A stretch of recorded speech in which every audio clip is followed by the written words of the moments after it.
Expressed in this program by the host or guests do not state or reflect those of the company, its management, sponsors, or any entities they represent.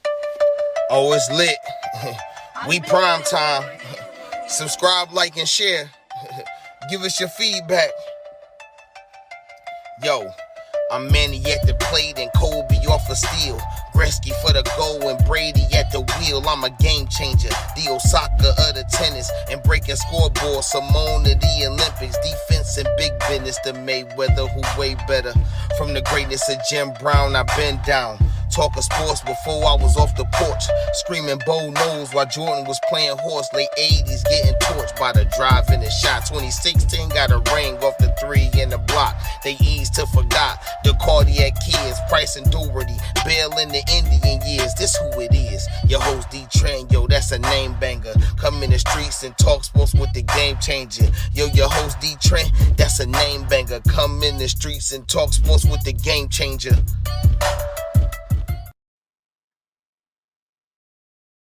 DeeTrynt, GameChanga Sports Talk, InDaStreetzSportz.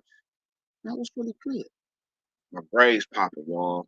My brain's popping. So, you know, I just know a few things. You know what I'm saying? What's good with y'all, though? How y'all feel? What's been popping? This was a crazy weekend for sports. I'm talking about, it was just crazy. I mean, you got knockouts, nice boxing action, baseball action. It seemed like the Astros trying to make a series out of it. Right?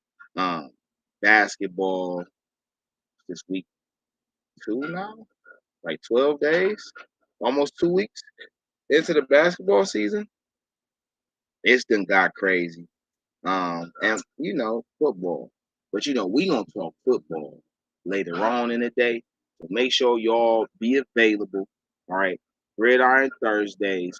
We will be streaming right before the Browns Monday night game against the Bengals. You know what I'm saying? We might do a little something special for y'all in the process. So definitely tune in. But right now, I want to talk basketball. Wait, hold on, y'all. Hold on.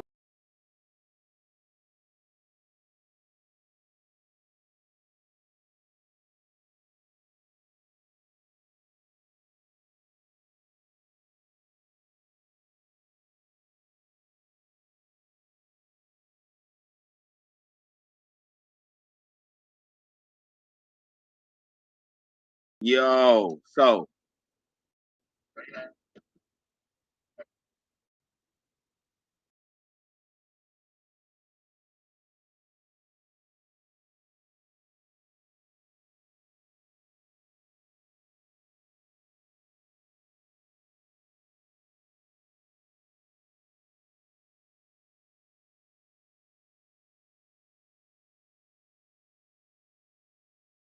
my fault, y'all. Trying to get some things in order. About to get the homie Scully up here. Bro, would you send him that link? Basketball has been crazy. Okay? My apologies, y'all. I was trying to get some things in order. Basketball been crazy, right? This is what we hitting on right now. We hitting this basketball subject. Because I just want to get into perspective, right? Let me bring these standards up right quick for y'all, right quick. I just want to get into perspective, right? Okay. As of right now, Milwaukee is 5. The Milwaukee Bucks are 5-0. The Cleveland Cavaliers are 5-1. Those are the best 2 records in the Eastern Conference right now. Boston is 3 at 4-2. Atlanta is 4 at 4-2. New York is 3-3. Toronto's 3-3. Washington's 3-3. And the Hornets are 3-3. All right. On the bottom half is Philly at 3-4, Chicago at 3-4, Indiana at 3-4, Miami at 2-5, Detroit at 2-5, Brooklyn and Orlando are 1-5 and 1-6 respectively. In the Western Conference, Portland is 5-1, Phoenix is 5-1, San Antonio is 5-2, Utah is 5-2, New Orleans is 4-2, Memphis is 4-2. Minnesota and Denver are both 4-3, right? And that's the top 8. Now, when we get to the bottom of the division, of the conference, OKC is 3-3, Dallas is 3-3, Golden State is 3-4, the Clippers are 2-4, Sacramento is 1-4, the Lakers are 1-5, and Houston are 1-6. Who saw that coming in the first 7 games of the season? Now, it's still early, right? Teams are still figuring out. It's a lot of shuffling. Not going to the beginning of the season. You know what I'm saying? Guys still coming off injury or still recuperating from last season's injuries and still trying to get in their rhythm. Basketball been crazy, bro. Hold on. And we got scoring leaders, right? Luka averaging 36.7. Giannis averaging 34.4.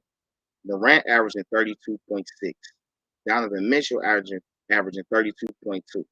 Kevin Durant is averaging 32 even, right?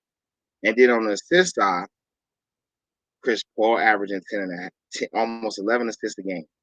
Tyrese Halliburton averaging 10 assists a game. Trae Young averaging 9.7 assists a game. Harden averaging 9 assists a game. Luka averaging 8.7 assists a game, right? And then on a rebound side, Rudy Gobert is averaging 15 rebounds a game. Giannis averaging 14 rebounds a game. Nurkic averaging 12 rebounds a game. Vucevic averaging 12 rebounds a game. And Zubac averaging 12 rebounds a game, right? And on the block side,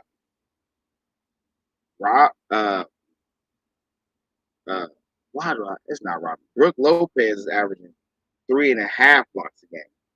Zubac is averaging 2.5 blocks a game. So is Mitchell Robinson. Bo averaging 2.5 blocks a game. And Kevin Durant averaging 2 blocks a game, right? And then as far as the steal leaders, Fran VanVleet got 2.5 a game. Anthony Davis got 2.5 a game. Shea Gilgeous-Alexander got 2.5 a game. I was about to say DeMarco Murray. I'm switching my sports. I'm so sorry. DeJounte Murray got 2.3 steals a game. And Holiday averaging 2 steals a game, right? So this has been a wide open first 7 games. All right.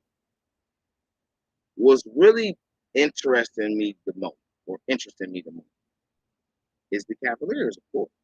Right? These Cavs lost the first game of the season to the Toronto Raptors. Right?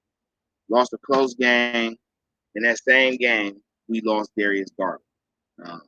We got his eye lacerated from an interaction with Gary Trent Jr., which is interesting because the very next night, Gary Trent Jr. caused a similar laceration to, I forget what team that was. Part of me want to say it was Denver. Whatever the case, though. Hold on. Actually, let me see what game that was. For Toronto. It was right after the Cavs. So it was the next game. Yeah, it was the next game. Get something else, which was crazy. I'm not gonna say that Gary Trent Jr. is purposely out here injuring people. I am gonna say though, bro, you gotta watch what you're doing with them long ass nails. You know what I'm talking about? In the hood, we'd have fought you for that shit. We'd fought.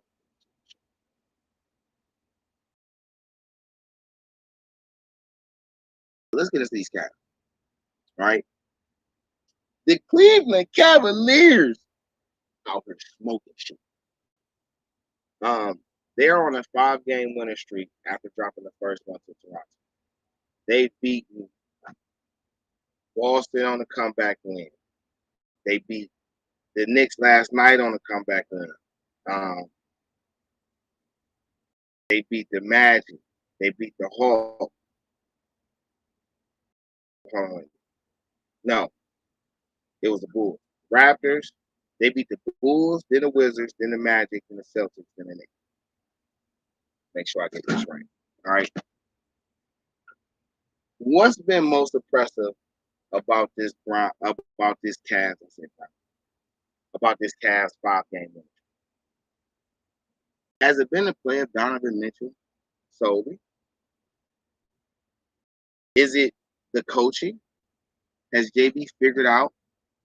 Is is he starting to figure out how to coach winning basketball?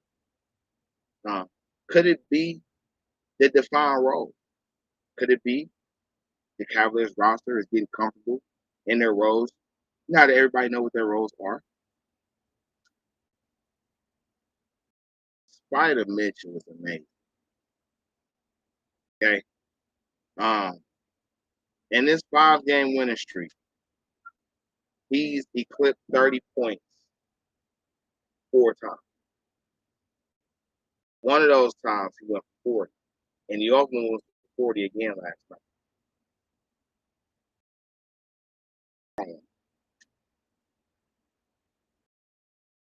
I seen a question up there because Utah 5-2. Why am I referencing Utah? Because that's where Donovan Mitchell came from.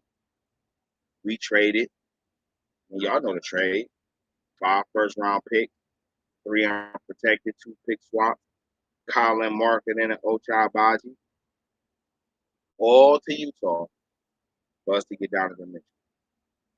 After 7 games in the season, I think I can legitimately say that was a win-win trade. Lauri Markkanen is in Utah ball. Colin Sexton ball. Malik Beasley ball. Ochai starting to get minutes. They're 5-2. In a Western Conference, that's supposed to be pretty scary. I mean, that Western Conference already got 5 teams, got 4 teams for 5 wins. Okay?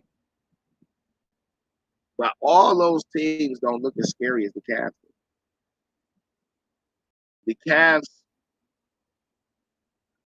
on paper, in my opinion, have the most versatile roster in the league. The Cavs have 3 7-footers, legitimate 7-footers. They have a veteran 4 that is notorious for stretching the floor. They have 1, 2, 3, 4 guards that could legitimately run an offense, right? Then you got 1, 2, 3, 4, 5. I mean, we got wings.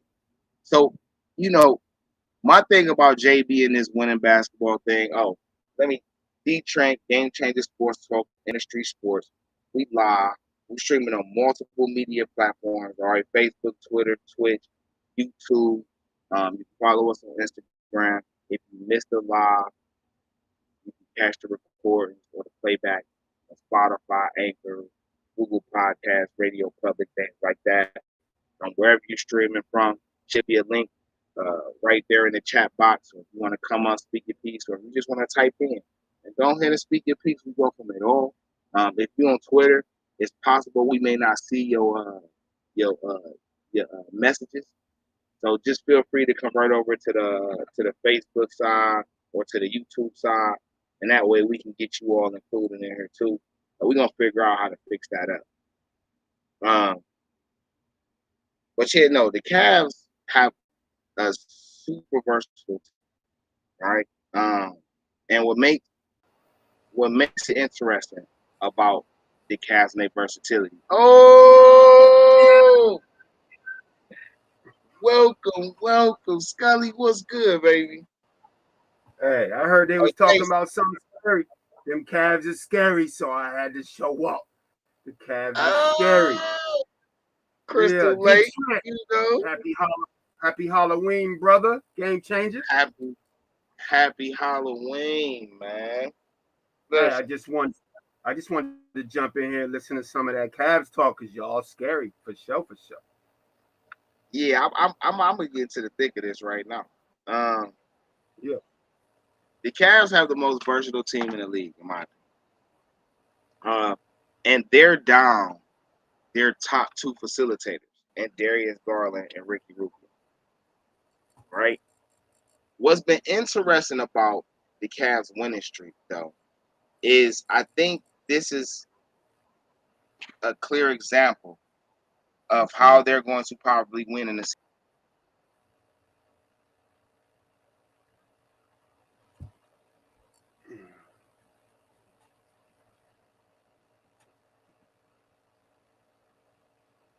GameChanga.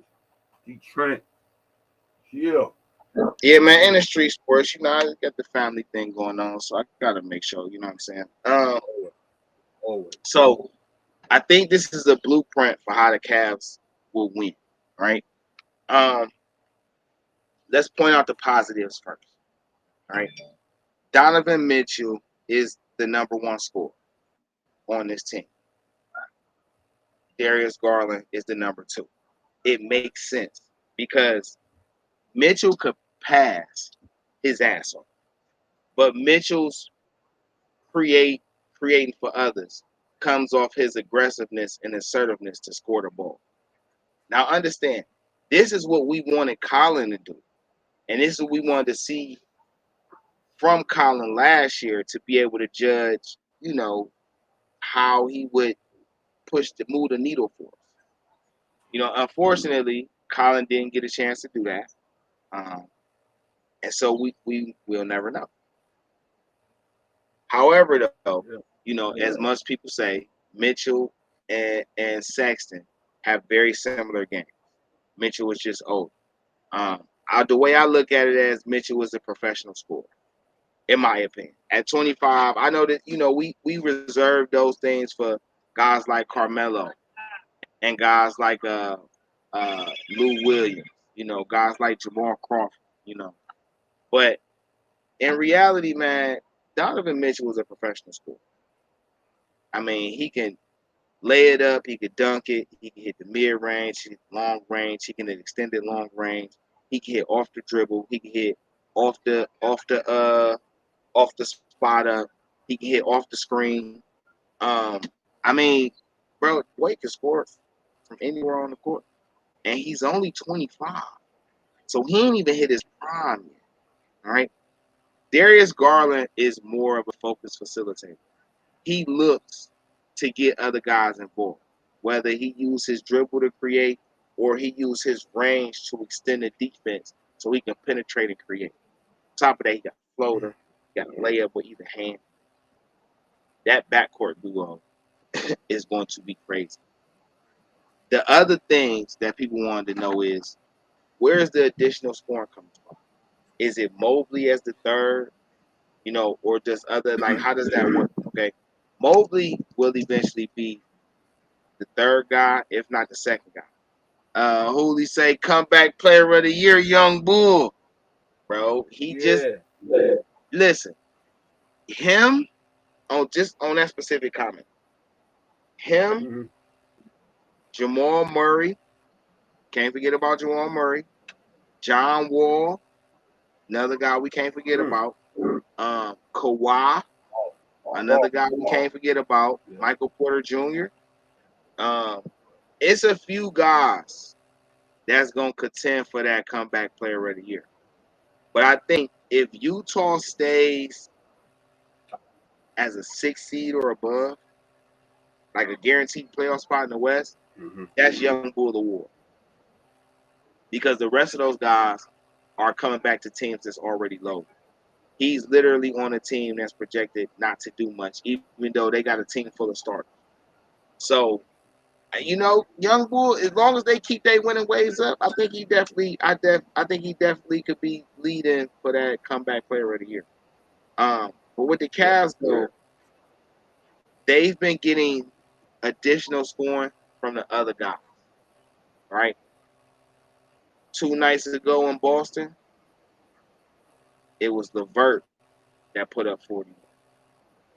But people asleep on, Mobley had 19 and 10. You got you got Chetty. We've been questioning Chetty all offseason. Because last year he was just so inconsistent. Just over the years, he's been so inconsistent. He hit some nights, then he don't. But this season, in the first 6 games, I think Chetty has scored double figures in every game. Maybe one he didn't. I think the second game. But if I'm mistaken, he scored double figures in every game. Mobley has been the third leading scorer in just about every game.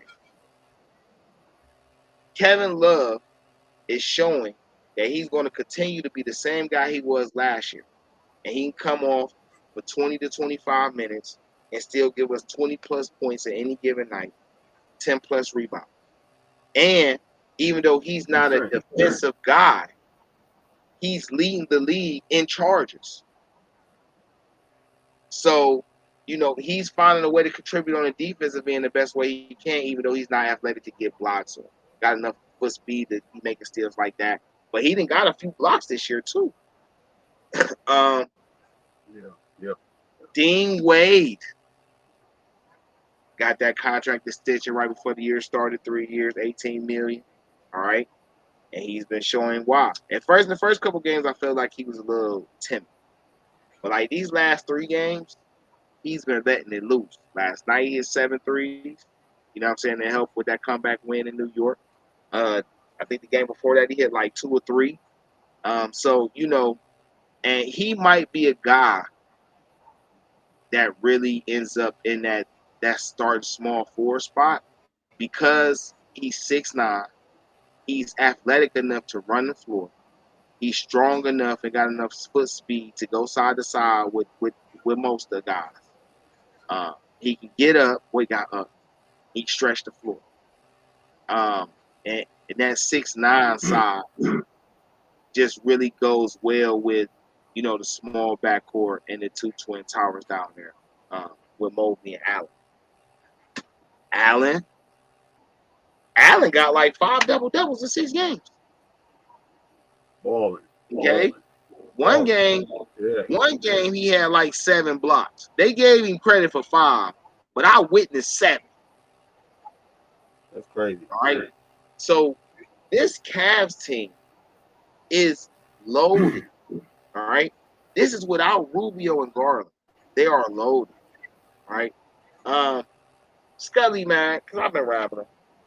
Well, as a Philly guy, as a next door state competitor, how do you view the Cavs so far? Well, like I was gonna say, when you was mentioning Kevin Love, I was gonna say usually when you see this match, that means death.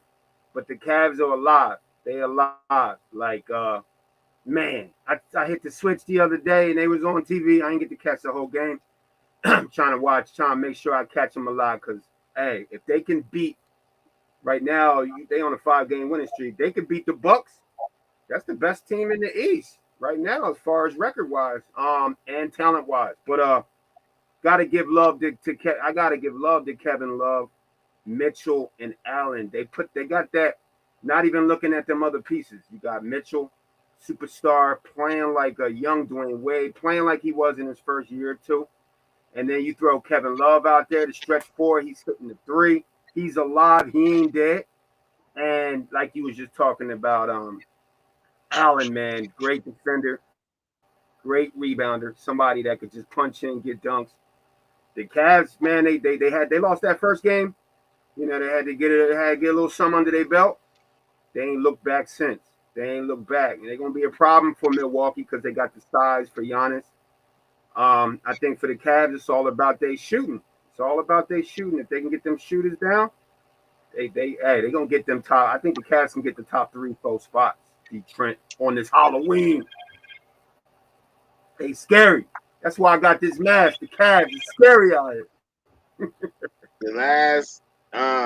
If the Cavs can continue to play at a high level, I definitely believe they might come away with the number 1 seed. I mean, don't get me wrong, man. Milwaukee is still a threat. And like I said, I'm just going off what I'm seeing right now. I do consider the fact that Milwaukee is undefeated, and they don't have Chris Middleton. Right. I think Javon Carter being inserted in that lineup, so Drew Holiday can play the 2, has helped because I've been screaming for that since they traded for Drew Holiday. Bro, you got to let him play the 2. He's more of a threat as a 2 guard. A guy, you know what I'm saying? That's got to prioritize getting everybody involved. You remember when they made that switch when he was in Philly? Remember when they put him at they tried to put him at point. When they put him at the 2, that's when Drew really started to show his skill. No, for real. And when they did it to him in New Orleans, Clippers. that year that they got Rondo and DeMarcus Cousins, and they put him at the 2, he was going ham. He's a shooting guard all the way. But see, for the Cavs, right? For all the guys that we named that, score the ball, Mobley, Allen, Wade, is guys that out of the guys that we named from the Cavs, or that I named, those are the 3 that give you a little offense and defense. But the guys still, like I say, Ricky Rubio is a defensive guard who can facilitate. I'm sorry, y'all. This should bother me too. Who can facilitate? Isaac Okoro is a defensive point. Lamar Stevens is a defensive point. You know what I'm saying? Even Karis LeVert, when he come in, he played good defense. And his pass have been better. So the Cavs have been, and like I said, when we traded for Donovan Mitchell, I said what I liked about this trade was that the Cavs only traded away players that didn't have a defined role on this team. Marketing was playing the 3, but he was out of position. Sexton was not being considered one of the top go-to guys, so he didn't have a role. And then Ochai just got drafted, so he didn't even get a chance to find a role. Right. But acquiring Donovan Mitchell gave us a for sure number 1 scorer, a guy that's gonna get buckets game in and game out, a guy who has some experience. You know what I'm saying? Has led a team. For a young team, that's an invaluable thing. Which is why the draft picks didn't mean nothing, because the Cavs been picking in the top of the draft. I mean, right now we literally have what? Rubio was a top 10 pick. Garland was a top 10 pick. Mobley was a top 10 pick. Okoro was a top 10 pick. Love was a top 10 pick. Robin Lopez was a top 15 pick. Allen was a top 20 pick. Karis LeVert was a first round pick. Like, bro, they on a team full of first round picks. Windler was a first round pick. Chetty was a second round pick. Lamar Stevens and Dean Wade was basically walk-on, you know what I'm saying, undrafted guys who've been on the team. Neto was a guy that came from overseas. Like, bro, like, the Cavs already loaded, so we didn't really – the picks don't matter. It's more about the money, like having the money to keep all these guys and try to keep it together as a cohesive unit. But versatile-wise and just – bro, listen, I don't know if anybody want to really play these Cavs. I know the Sixers don't. Hey, when the Sixers see the Cavs right now, they see this mask, nigga. They don't come out the locker room yet. We not ready. Look, and then I don't know if you said it yet, but all that talent, all that young talent, and then adding Donovan Mitchell was a hell of a move for the GM. Let's get that Cavs coaching staff some love too, because you got to put it together. You got to be able to put it together. You know what I mean? After game 1, they feel like after the first game of the season, DeeTrynt, they feel like they kind of put it together. You got to get a coaching staff some mad love for putting the pieces that you're talking about together. Yeah, that's a Kobe Altman thing. This is no slight on JB Bickerstaff, but Kobe Altman is the architect of this, because Kobe Altman was the only one here when they first started. Yeah. So when Kobe Altman took over, LeBron was still here for his last year. Right. You know what I'm saying? That was the year they traded Kyrie. That was his first job was to trade Kyrie. You know what I'm saying? Right. He ultimately turned Kyrie into basically Colin Sexton, Jordan Clarkson, which turned into Larry Nance, which turned into marketing, which helped turn to the Donovan Mitchell. You know what I'm saying? Right. Like Kobe handpicked everybody you see on this team. Kobe handpicked. So Cal Bobo, LeVert dropped 41 on Friday, then 0 from 9 from the field, 1 point on Sunday, shaking my head. He needs to be more consistent. I'm glad. Cal, was good to you? You know what I'm saying? Good afternoon to you.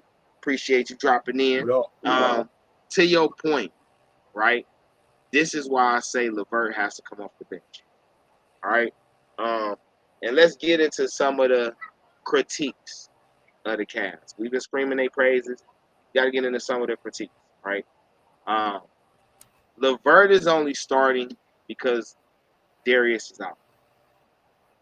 Even though LeVert isn't scoring, LeVert is playing good team defense. He's playing good one-on-one defense, and he's being a good facilitator. Because even though he only had 1 point last night, he had 7 or 8 assists. And for the season, he's been averaging about 5 or 6 assists. Now, what I like about LeVert is the same thing I like about Donovan Mitchell. And, both of them create for others by being aggressive scoring the ball. We don't need 2 of those guys in the lineup, though, when Darius Garland gets back. So, bringing LeVert off the bench with Rubio and Love, do you know how murderous that? That's why the Cavs are so dangerous. DeeTrynt, that's why the Cavs are so dangerous, because the only other team in the East, and we rocking with the East right now, we'll get into the West, but the only reason why the East is that good and Milwaukee's that good is because they got that thorough bench. The Cavs might got the best bench in the East, and they, like you said, they got Garland out now. LeVert could give you 41. So if he can give you 41 as a starter, he can give you 15, 20 off the bench with Rubio and Love. That's hella dangerous. That's hella dangerous. That's dangerous right there. That's scary. That's scary. I call them the Altman group. It's the Altman group, man. I like because that. he handpicked these guys, man. And so I hope. So when speaking on LeVert, Kyle, I just wanted to, I hope this is showing everybody why I say LeVert should be off the bench. Because just say Donovan get in foul trouble. Now you can bring in LeVert, and you're bringing in a bigger version of the guy that you just had to take out early. All right? That's why I like Rubio. Because if you take Garland out, then you could bring Rubio in, and Rubio going to give you as much impact as Garland going to give you. He may not give you the points in the shooting per se, but the impact is going to be there and noticeable. Yeah. What I don't like right now is the lack of touches for Evan Mobley. And this is a two-sided coin. I don't think, and this is just right now, because from my point of view, and let me kind of give a baseline of where I'm going with my statement. I've said that JB Bickerstaff has taught this young team how to play team basketball and team defense. But now that their expectations are raised and they're more looked at as a threat, he needs to teach winning basketball. And teaching winning basketball is a little different than team basketball. It's still team basketball, but now there's a focus. There are certain guys that's supposed to get certain touches in certain situations because that's what their role is. You got certain guys that's only going to get so many opportunities on the offensive end because they're there for more of a defensive presence and things like that. and getting everybody to buy in is a tough road. So with JB right now, I don't think he calls enough plays for Evan Mobley. I also feel like, too, when I say this, a two-sided coin, as I feel like Evan Mobley doesn't know what he wants to do before he gets the ball. And me, as a basketball head, from my knowledge, I always believe that when you're dominant in the paint, you have to know your spots on the floor inside the paint. Like inside the three, you need to know. Like if I get it right here, I can shoot it, or I can back it down depending on who it is and get this shot. If I get it right here, I can go over this shoulder or this shoulder. I know this before I get the ball, before I even sit myself here. All right. I think about Tim Duncan. When Tim Duncan got the ball on the wing, you knew that he can kill you from the glass shot. It was so much a threat that he knew he got you with it, so his pump fake was better in that role. All right. As far as what you just said, I think his role go get better once Garland come back, because you know him and Garland got the chemistry together more than anything, and he do get a lot of buckets off of Garland. So once Garland come back, I think it'll be a little bit more. You get to get in that rhythm and getting more buckets. Yeah. So that I believe too. What you about to say, Scully? Go ahead. I said wholly right at the end of the day, and the scary thing is, we focusing on scary today. Scary thing is that they 5-1 without that. So when you add that into the mix and you add him in there and you get him in Bickerstaff draws up more plays, that's how you beat the Milwaukee Bucks in the series. Them little moves, them little chess pieces that you was just talking about. You jumping the gun. Hold on. Scully, I appreciate your praise, but hold on. Hold on. I said, I meant a series. I meant a series, but I really meant like the back-to-back. I got you. No, I'm with you. I'm just like, I don't want to put all that pressure. I ain't trying to put all that pressure on the Cavs yet. We got a long way to go. Long way to go. But in playing devil advocate, to your point, it shouldn't matter who in the game. It shouldn't matter if Garland in the game running the point, LeVert running the point, Mitchell running the point, Neto running the point, or Rubio running the point. All right. Mobley should be a implemented game plan to every game. All right. He should be seen as the third scorer, undoubted, right now. All right. And Donovan Mitchell. So this is where, and I don't really knock Donovan because I'm putting myself in Donovan's shoes. Where I was just in Utah, where it ain't really a lot to do, but it is. It's cold. I'm in an area I'm not really that familiar with, but I'm playing great on a team where I'm like the only real scorer. I got a couple shooters, but I'm the only real scorer. Now I randomly get sent to a team that's young and loaded, and I get to assert my dominance as being a scorer. I understand that. Donovan has shown though that he can facilitate, and he's a willing facilitator, even though he's still a growing playmaker in that department, which is all encouraging signs. So what I'm looking for Donovan to do is, hey, bro, you done went on your 15-point, 10-point little run on the Dolo side, you know what I'm saying, or your 6.4 assists on the Dolo side, or I say 3 assists on the Dolo side right quick. Why not specifically use your influence on the game right now to isolate you and Mobley?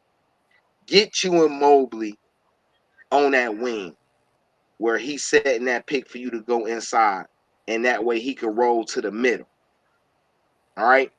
Force that issue, because Mobley can pass, he can dribble, he can post. It's not like he can't do nothing. But, you know, as a leader on a team, you have to empower guys. You know what I mean? And this is the same thing with JB.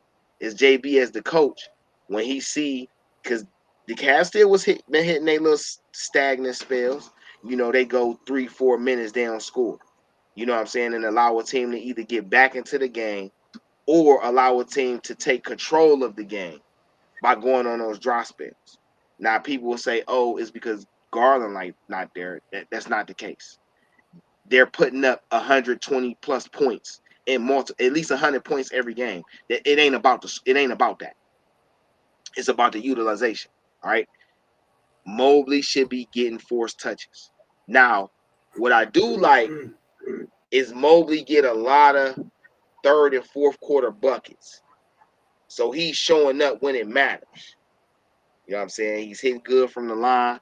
Let me pull that up. What you think about that, Scully? Yeah, I feel like if you're not going to use him, if Bickerstaff ain't going to really run a lot of plays for Mobley during the game, at least keep him involved enough for him to finish the quarter out. I mean, the key factor for the Cavs is you got one superstar. A lot of teams got one or two or three superstars.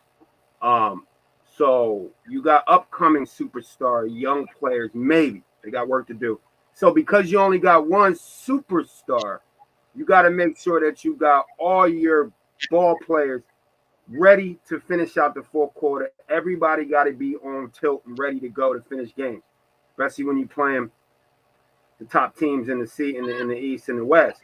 So to have Mobley, you just got to at least keep Mobley in the rhythm to be ready to finish that fourth quarter, so he can help out. He can help out the stars and help out a lot of the 1, 2, and 3 guys that get the plays called for them. You know, and then when you get your weapons back, you got everybody going one way, all kind of being ready to finish out that fourth quarter to beat the really good team, DeeTrynt. No, that's a fact. That's a fact. I just, I feel like Mobley, he has to know what he wants to do when he gets the ball. Yeah. I don't want him falling into the same type of mentality Kevin Love fell into when he was playing with Kyrie and LeBron. You know what I'm saying? Even though you may not right now be, as big as stars as your backcourt, you still one of them ones. You know what I'm saying? Yeah. And I just need to see more of that. You don't want to see him. You don't want to see him so out there. Like when you brought up Kevin Love and you remember when how Kevin Love game was with LeBron and Kyrie, because he was so out of the game plan. His role basically came down to just hitting threes, which is something he can do. But Kevin Love at that point was a better player than that. He could get you off the dribble. He could post you. He could fade away. He can draw a foul. You don't want him just floating and not playing his game because he's not getting calls called for him, right? That's what you're saying, though, right? Right, exactly. Okay, so now, like I say, I've been noticing in the third and fourth quarters of these games, they find a way to get Mobley the ball. But I think, now that I'm really thinking about it, right? So the beginning of last year, right? Garland made me mad before Colin got hurt. I think it was like the first 4 games of the season. I think by like game 6, it's almost like he hurt me. And I said, bruh, Darius got the greenest light in the NBA, and he don't shoot the ball. All right? He wasn't shooting it. Like, he was deferring too much. Right. And I think JB is taking this approach with Evan right now. Like, yeah, you a big man, and my guard's going to find ways to get you touches. But you got a green light. Yeah. You know what I'm saying? Because, you and I got say it. that because it's possessions where Mobley get the rebound, right? And everybody will start running down. Like, you could push the point. You see what I'm saying? Or he'll get it in the half court in a certain situation, and it's like he don't realize that they letting him ISO. You know what I'm saying? So, it could be a recognition thing for Mobley, and it's only 7 games. You know what I'm saying? He only in his second season. So, I reserve like full scale conclusion judgment to like game 15, 20, something like that. But that could be the case. I just feel like they should call the play for him. Yeah. We getting Mobley. I'm saying, like, yeah, we getting Mobley right here on the block right here in this matchup against him. Oh, we got this person on the floor. Is every time we can, I want Mobley against this person getting this feeling. You know what I'm saying? Like, I feel like they should be doing that. That's why I feel like Bickerstaff, he's gonna be key to this because he got to work this magic. He got a lot of ways to play games. He got a lot of ways to score. He got a lot of ways to beat teams. Now you need that coach that can do that. That can put all that together. Like not, for instance, not a Doc Rivers. That's glad he not out there. But you need a coach that know what he doing, that can make or put all these pieces together, just like you saying, drawing up plays for Mobley, making sure Garland get his touches, making sure Donovan's aggressive, making sure Kevin Love get his shots. Everybody got to get their shots, making sure Allen catch a couple oops a game. If they do that and they get this coaching staff to really call the right plays, get these guys in the right pieces, hey, like I said, Cavs are scary. Cavs going to be scary. They're scary now. 5 straight winning game, 5-game winning streak. Now it's time for them. Yeah, it's definitely time for them to get they buzz on. Scully be right back. Just need a couple seconds right quick. So, hot button topic on the Cavs. Isaac Okoro. I know it's a hot button because everybody wants to know, why he hasn't asserted himself on the offensive end. I don't know if y'all understand this or not. I think a lot of us do. I think there are some that may not. Okay. Only so many guys could have the role of scoring the ball. Other guys just have to be capitalized on their opportunities when they get them. But they got to do other things that help everybody else do their job. Isaac Okoro is our number 1 perimeter defender. He is literally the only wing on the squad that could defend on all 3 levels at a high level. That's 3-point line, 2-point range, and going to the hole. All right. Mobley could do it, but Mobley is not a wing. He's a big man. He's not like one of those. He's not like Chetty and he's a big man. Okoro the only one that could do that. And guess what? For all the fouls that he racked up or whatever for a 20-year-old in his 3rd year, I want y'all to remember that. Okoro's 20 years old in his 3rd year. His first 2 years was COVID.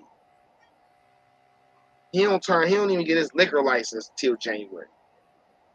So I ain't out on a guy like that. You know what I'm saying? Especially, and what gives me hope is seeing how Dean Wade and Lamar Stevens had developed in this system. How Colin Sexton developed in this system. How Darius Garland has developed in this system. How Jared Allen has developed. Hell, how Chet Osman. Like, so the development is there. Guys are getting better than they was the year before, which is the role of development. Yeah. You know what I'm saying? So Okoro plays great defense, and without him, you would really see the drop-off, in my opinion. Whenever his offensive game click, that just gives us even more chance to win it all. And you need guys like that on your team. guys that are impactful without scoring, but you know if they start scoring, it's a long night for your team. You know what I'm saying? Everybody need that. But I know the Cavs ain't the only team that's been doing anything. Scully, before you had got on, I had read off the standings. But I'm gonna just hit the top 4 in each conference, right? So in the East, Milwaukee undefeated at 5-0, Cleveland 5-1, Boston 4-2, Atlanta 4-2.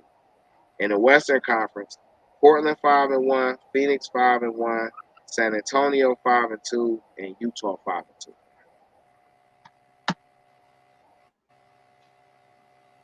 What you think about that?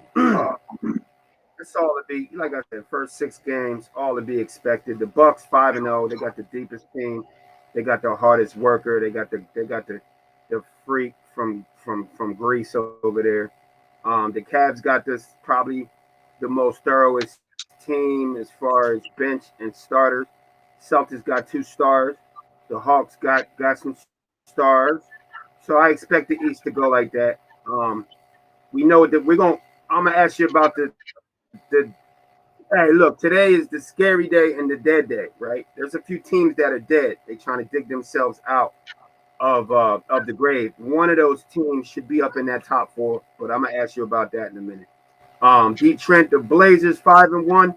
Damian Lillard is back. Good to see him back. That boy, Dame time. Phoenix Suns. We already know what they're about. They're coming out as one of the. So none of those are shockers. The Spurs, Popovich was only going to need a couple years to get their team back. The Jazz, that may be of a shocker more for me because of all the things they gave up. But I think I like the Pelicans at number 5 at 4-2. So the Warriors, they floating. You know how they do. They don't turn up till about March, April. So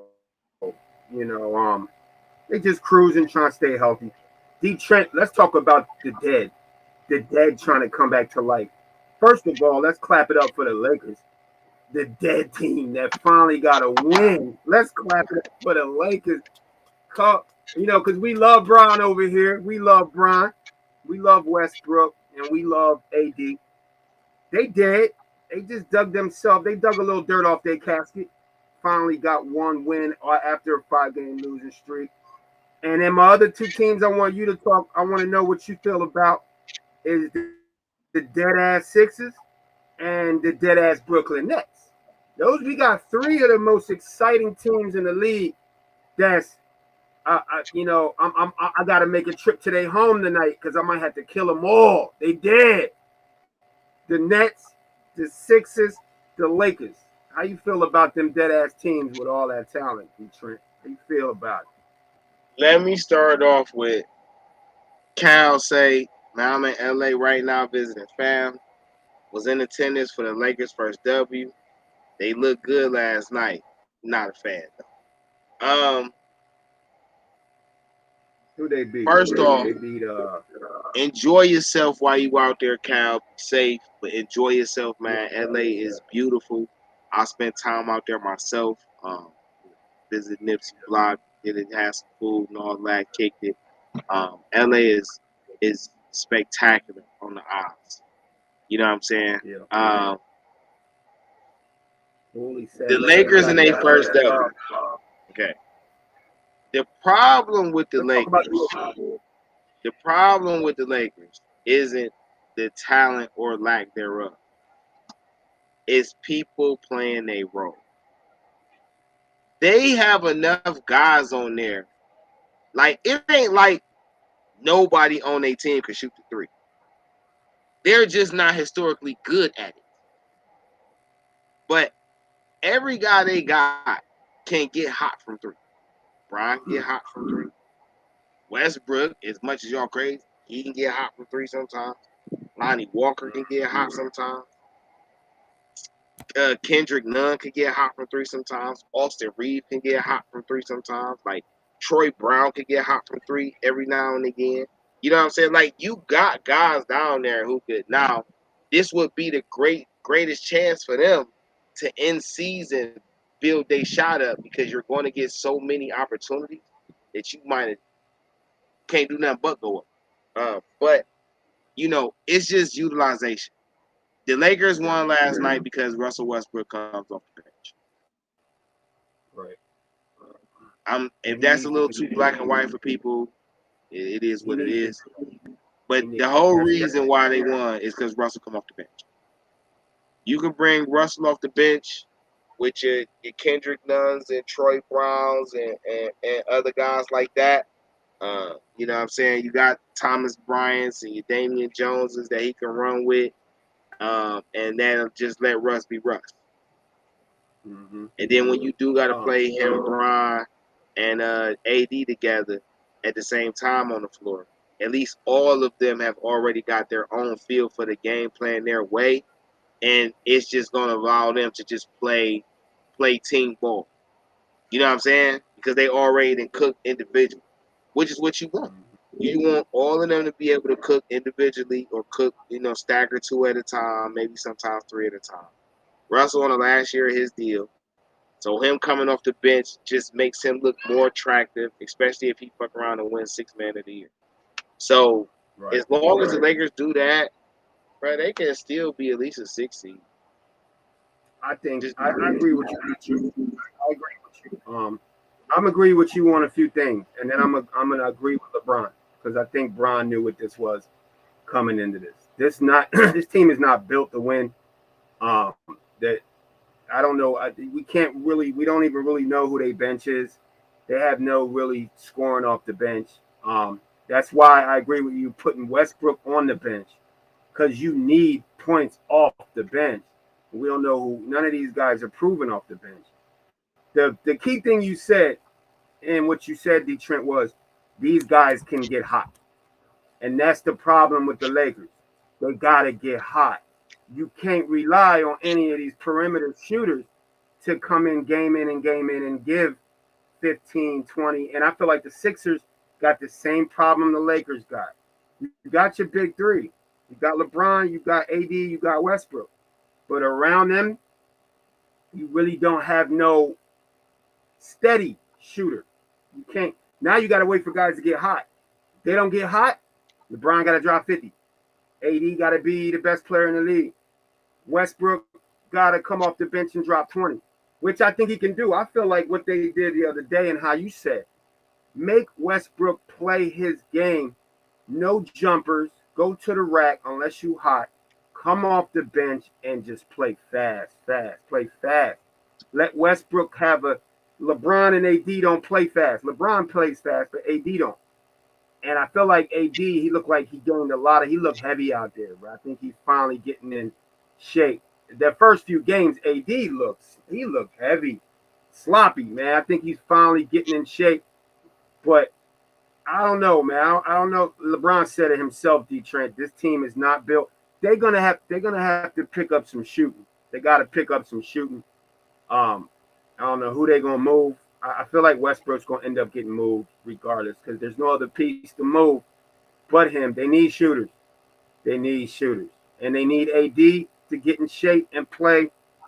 They said when you mention the top 5 players in the league, DeeTrynt, can right now, can you put Anthony Davis in that category?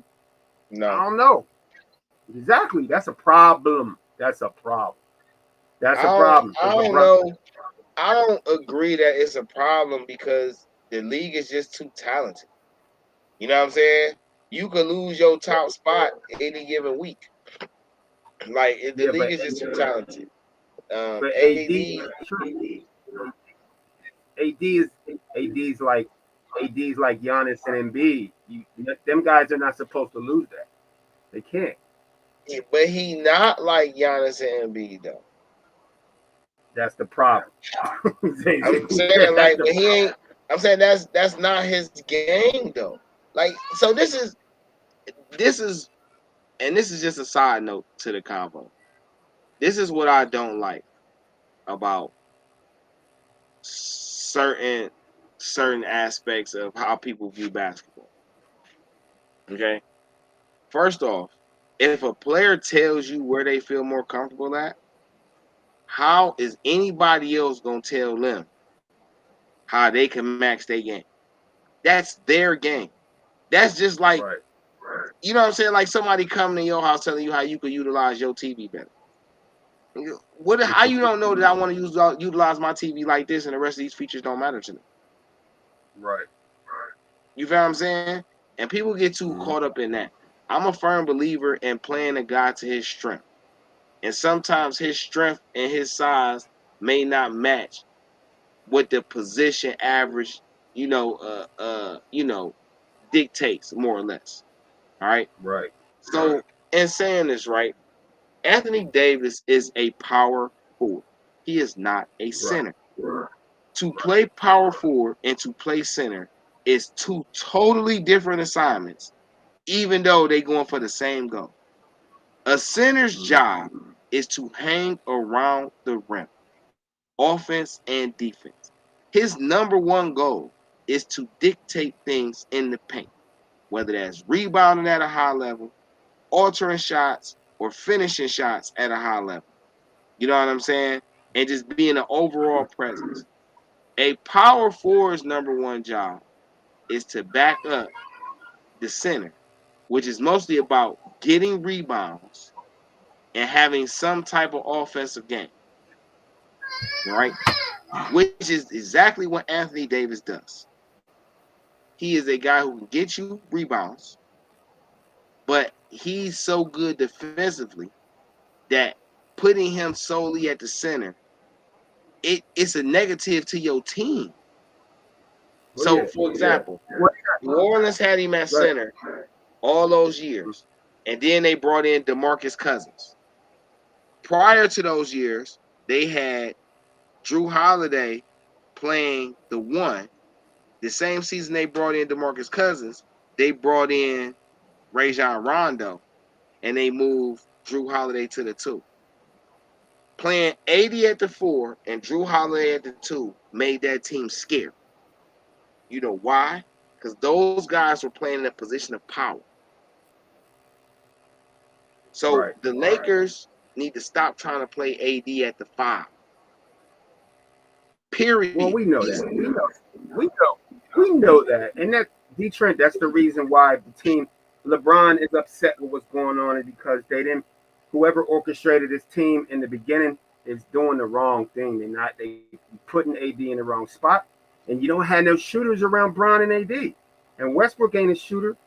And what's the name that they brought in is a defender. He's not a shooter. There's no shooters on this team. How do you surround one of the best driving, kick, dominating, dribbling players like Bron and one of the best inside-outside players like AD without any shooting? So that ain't AD's fault. We know that. Well, I would say this. As the guy Pelinka who's in charge, right? To me, it sounds like what he's saying is, y'all better learn how to shoot. Y'all can defend. Listen, y'all can defend. Y'all can pass. Y'all can run up and down the court. Y'all can get up and on the break. All y'all can't do is 15 of y'all with all these accolades between all of y'all, well, at least 3 or 4 of y'all, and y'all can't shoot the ball. So it's time to focus. That posed the question: Is Pelinka wrong for that? I mean, guess what? If it was a big problem, this is how I feel about it. If Bron knew that this was a problem, he would have went upstairs and Pelinka would have did different. Bron thought that this was good, and they lost 5 straight, and now it's a problem. So he knew what this squad was when he signed up. But I feel like the Lakers. I feel like they're gonna make some move, DeeTrynt. The Lakers always make a move, and Russell Westbrook is on the move. He don't want to play the bench. We know that. He's going to play the bench because he's forced to play the bench. But is Russell Westbrook a bench player? No, he's not. But on a different team, he's not. Is he? So they go. Is he not? if he does not learn, I don't. You DeeTrynt, that Westbrook's jumper on Halloween on any given day is dead.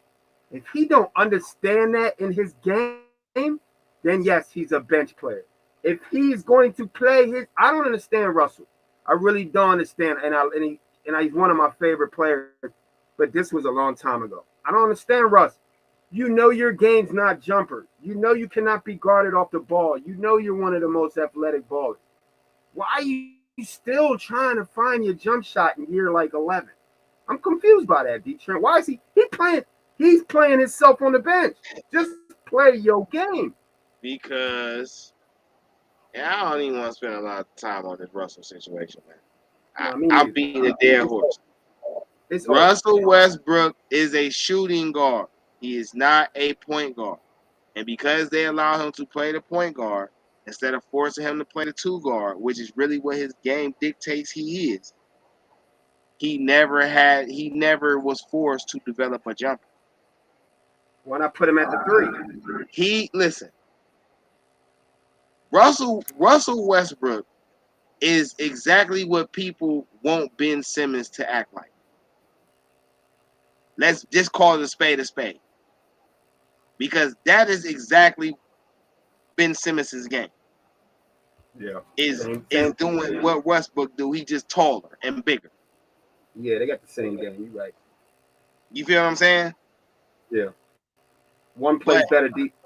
One bases his career off defense. The other doesn't. That's the only difference. Exactly. So, in transitioning, because I don't want to sit here and talk about fucking like, excuse my French. Nah, we done. Whatever the case. We done. Let's move on to Brooklyn. So since you asked, yeah, go ahead with Brooklyn. I ain't forgot. So, Brooklyn, right? Brooklyn issue is leadership. We had this conversation last week, and I'll say it again, right? Kyrie and Kevin Durant can get their buckets anytime they want. Why not just let Ben Simmons play free and y'all play off him? Okay?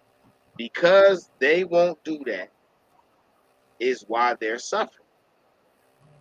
Ben, come down and attack the hoop on offense. On defense, play floater. You get you a guy that's gonna guard guard the paint. You're gonna get you a guy that can guard the perimeter at a nice level, and then you just let Durant and Simmons on the defensive side just roam around. That should be simple math. I can have my two guards protect on the top. I can have one big man protecting in the paint, at least getting rebounds, and I can let Simmons and Durant just float around. And either one of them get the ball, we off on the break. They get it and toss to Kyrie. We off on the break. It don't matter. But Ben Simmons should be the guy with the ball in his hands the most. He should be the decision maker because he is the key to bringing everybody together while Durant and Kyrie do their thing. DeeTrynt, GameChanga Sports Talk, InDaStreetzSportz. We talking NBA basketball today. All right, me and Scully. Scully will be right back. You know what I'm saying? After he finished doing what he's doing, you feel me? But we're streaming on multiple media platforms. That's YouTube, Twitter, Twitch, Facebook. So you can follow us on Instagram. If you missed the live show, you can definitely catch the recordings on Spotify, Google Podcasts, Radio Public, you know what I'm saying, Anchor. Make sure you subscribe to all that, follow us, you know what I mean? But Brooklyn, I think they're gonna turn it around at some point. I really ain't overly concerned with the talent. I think they're versatile. They can play a lot of different ways. But the key to that is allowing Ben Simmons to cook. They keep saying, that's why I was relating those two. Like, they keep saying let Russ cook. Let Ben Simmons cook. That's virtually the same player. Let Ben, Y'all cool with Russ doing it, but y'all forcing Ben to shoot. It makes no sense. Y'all ain't force Russell to shoot. Y'all just accept the fact that he can't shoot, but y'all can't accept that with Ben Simmons. Tell me how this makes sense. Tell me if this ain't contradictory. So let Ben cook. Let him play his game. Set screens for him. Let him attack the hoop. Ben, dunk the ball. I don't care if you can't shoot free throws. That gives whatever guys down there opportunities to get rebounds. But I need those fouls created. I need you to get people in foul trouble. Play team ball. At some point, you will get good at free throws. You shoot enough of them. So don't even trip. Just go in there and just try your best. But guess what? You putting up a triple-double and you done got 5 people on a team in foul trouble, I don't think nobody gonna care if you miss 15 free throws. They just gonna treat you like Shaq. As long as you can make them when you need to make them, you'll be fine. And the leadership thing. From what I've seen in one of his previous games, Kevin Durant seems to be figuring it out. But I don't know when Kyrie gonna figure it out. And Kyrie, dog, you gotta figure it out. You know what I'm talking about? Like, you really, really gotta figure it out, bro. You can't just dominate the ball and score. You gotta lose your leadership skills. You've been around good leaders, bro. You've been around good leaders. You should be able to pick up something from all of them and do something. In my opinion. Now, DeeTrynt, I hear you talking about Kyrie. And you did say it last week, and what he said, I seen him in the press conference, and I want to end this before we end the show. I do want to end on this Kyrie situation because we got a whole nother situation now. But you said that about his leadership, and you also said, man, Kyrie said exactly what you said. It's crazy. You said give Ben Simmons ain't played in 2 years. Get that man some damn time. So Kyrie went on a press conference, and I don't know if he's doing it in person to Ben, which, like you said, that's the leadership part of him and Durant. But he did come out and say to the public after the game, to the sportscasters or whatever, and said, look, he's like, the man ain't played ball in 2 years. We just want him to love the game again and get back to playing. So I haven't heard nothing from Durant yet. Durant ain't that type of dude to do that. At least Kyrie stepped out there and at least acknowledged the man's problem in his game and get off him for a little bit. We only 6 games in, but I think his leadership, and it comes from Steve Nash as well. What kind of leader really is Steve Nash? We know what he does on the court, but we don't know nothing about Steve Nash's direction. What? See, I don't like when people, and I'm not calling you out on nothing. No, I know how that's sound. Yeah, I don't like when people get overlooked a question that's obvious. Right. Steve Nash was. Hold on, wait. You said we don't know what type of leader Steve Nash is. Now, in perspective, you said him being on the sidelines as a coach versus him being on the floor. I'm sorry, I cannot agree that there is a difference. There's that big of a difference in the personality and the potential of the person. Why do I say that? Steve Nash was a 2-time MVP of a loaded team that never went to the finals. Right. What? Yeah. Steve Nash played with Dirk, played behind Jason Kidd. Does that mean he's not a great leader? When was he the leader of the team? That's my question. He was on the team. Hold on. Let's think about the team he was on, right? I know. It was him, Raja Bell, Leonardo Barbosa, Amari Stoudemire, Joe Johnson, Penny Hardaway, No, I think Penny was gone. Grant Hill was over there at the time. Who else was over there that played?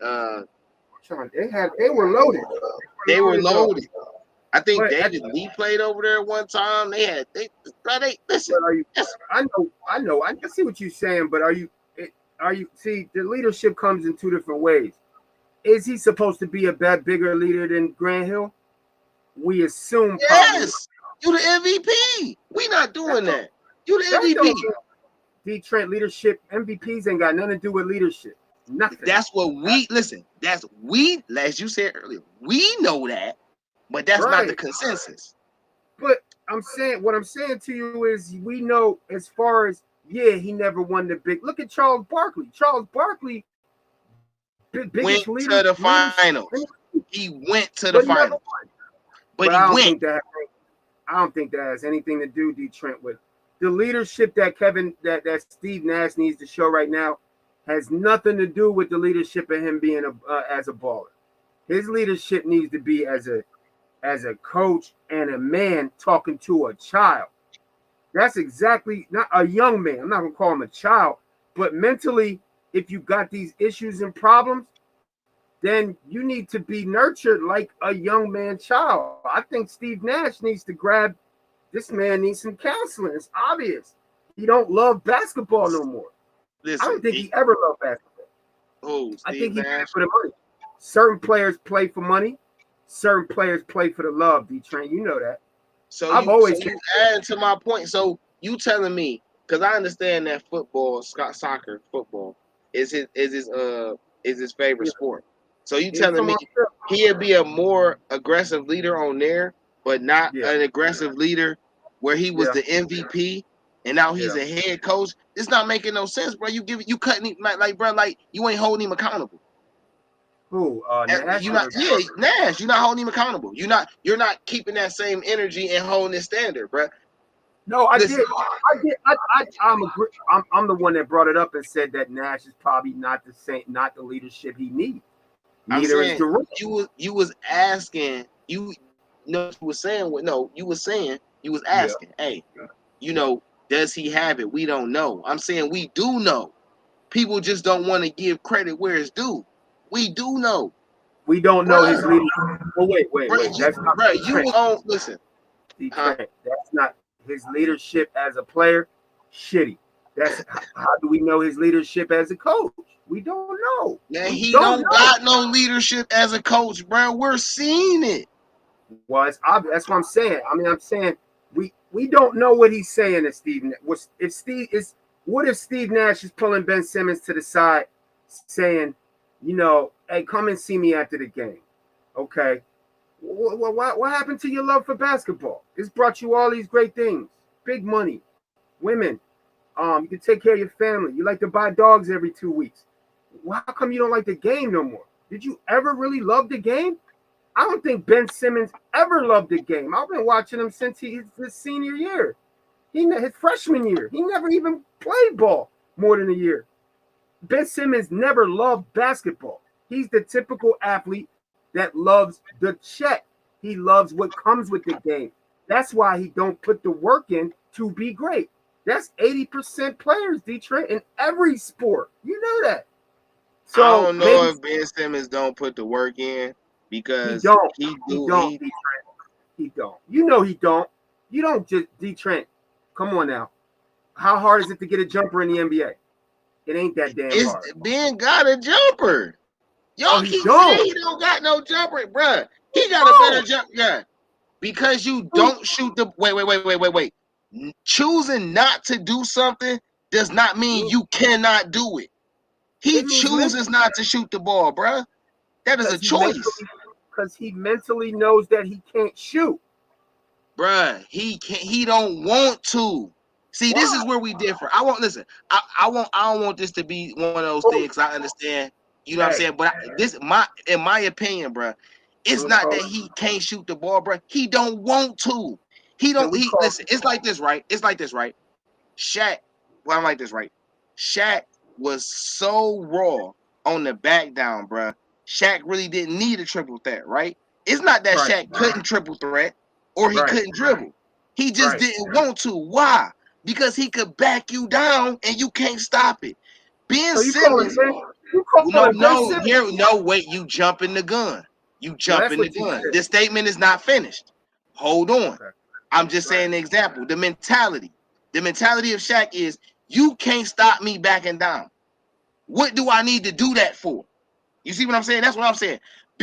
Who gonna stop Ben Simmons off the dribble? Let's be very honest, right? All criticism aside, if Ben Simmons is aggressive and he wants to drive to the hole, who's stopping him? Whoever knows that he's not going to shoot the jumper. It don't matter if you know that. Who's stopping him? People know Bron couldn't shoot. You can't stop him. So that's what I'm saying. You know what? Bron could shoot. Bron could shoot now. Bron could shoot better than Ben Simmons anytime in his career.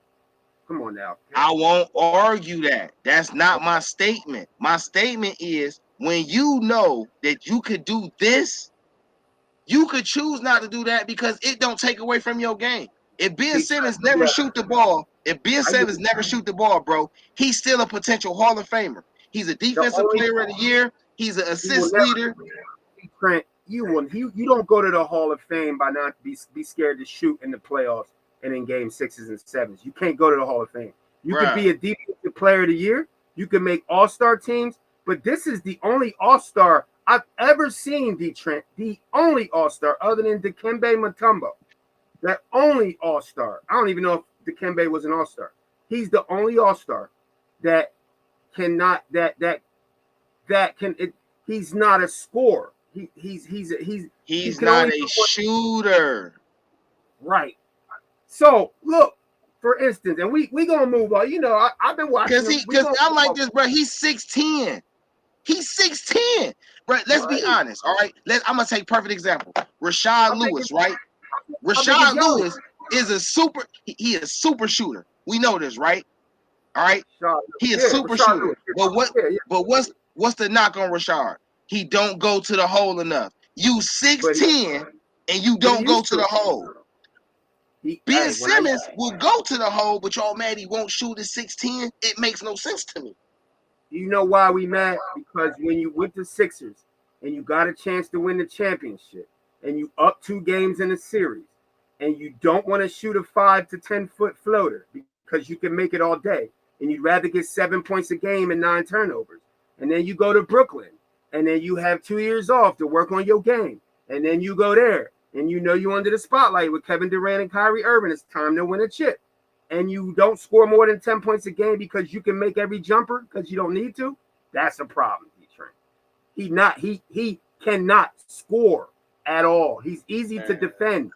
If you put a man on him that's as big as him and as long as him, it's so easy to shut Ben Simmons down because you know he's going to do one thing. Put his head down and try to get past you. That's it. That's his game. I'm saying, but he can get past anybody. I understand that you frustrated, bro. I understand that you frustrated, and I feel that. But we still gotta call a spade, bro. The whole reason he a #1 pick like that, the whole reason that people still believe in him, because you know when Ben Simmons plays aggressive, fuck all the other shit. When Ben Simmons plays aggressive, bro, he is unstoppable off the bounce. Everybody know this, and he got post moves. So we're not doing that. I understand personally where you at. But we gotta still call a spade. It ain't nothing personal. I watch this man, and I watch the growth, and I watch the money, and players get. I'm comparing Ben Simmons to two people he was supposed to be. LeBron, that was too much. You can't compare nobody to LeBron because that's a unicorn. And Giannis. I look at Giannis's game. I look at Ben Simmons' game. Same size. Ben's a better dribbler. Giannis is they even on defenders, right? This ain't about hating Ben Simmons. This is about you taking the money and not doing your job and going for it. That's what it's about. Look at Giannis's game, DeeTrynt, and look at Ben Simmons' game. That's called going hard, leadership, not playing for the check, playing for the rings. That's why he got one. And playing for the fairness, in all fairness to your point, Milwaukee purposely built a good team around him, and Philly was still fucking it up. for Ben's first 6 years. So we're not I'm just saying, man, we got to keep everything in perspective. I understand that people mad at Ben for certain reasons, but at the same token, his first 5 seasons in Philly, they were a disaster. What? Not true. That's not true. The process. He had Embiid was hurt his first 2 years. Right, and it was all wait. Right, so keep going. Go ahead, because you answered my point. Go ahead. Embiid was hurt his first 2 years. Embiid was hurt the last 2 years. The last 2 years of Ben Simmons' career should have brought the Sixers to at least the Eastern Conference Championship. If it wasn't for that bounce, look how he played. He played phenomenal in that year where we lost to when Kawhi was in Toronto. And yeah, that team, great team. That was a phenomenal team. We should have won that series. The next year we got Jimmy Butler. What? There's no excuse. You got Jimmy Butler and Embiid and you Ben Simmons. Wait, hold on. Wait. So wait. I know what you're looking at. Maybe I'm wrong. Maybe No.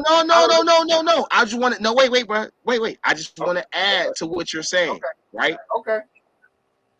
That year that they went against Kawhi, which was what, 19, and then that next year was 20. When they had Jimmy Butler, right? Who was the coach? The dude from the Spurs, right? Under Popovich. What's his name? And he got his ass up out of there, right? Yeah. So then, right. So look, right, because he didn't have because he didn't have no control. Because he didn't have no control over the young team, Jimmy Butler wanted out. Right? Yeah. All right. So Butler went and did whatever he went. Didn't he go to Minnesota? And then he went to Miami. But whatever case, they brought in Doc Rivers. What have you personally said about Doc? I get that, but Ben, I get that. Doc does not know how to coach. I'm not exonerating Ben. I'm not saying Ben is not guilty of anything. He has a few faults in there. Yeah. But I feel like people make it seem like it's all on Ben, and that's not fair. No, it's not all on Ben. I'm gonna give you that. I feel like Doc. I'm gonna give you that, and then we're gonna end it like that. I'm gonna give you that. Doc Rivers was the wrong coach to coach Ben Simmons to get him over the hump to get us to the Eastern Conference Championship in the finals. Doc is not that coach. You're right.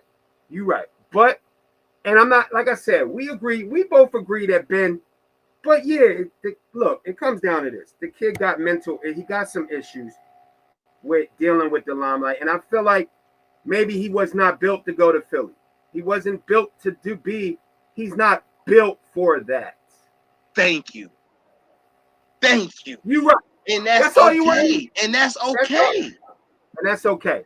And because he's a meek, mild-mannered, quiet Australian kid. He's not built for that.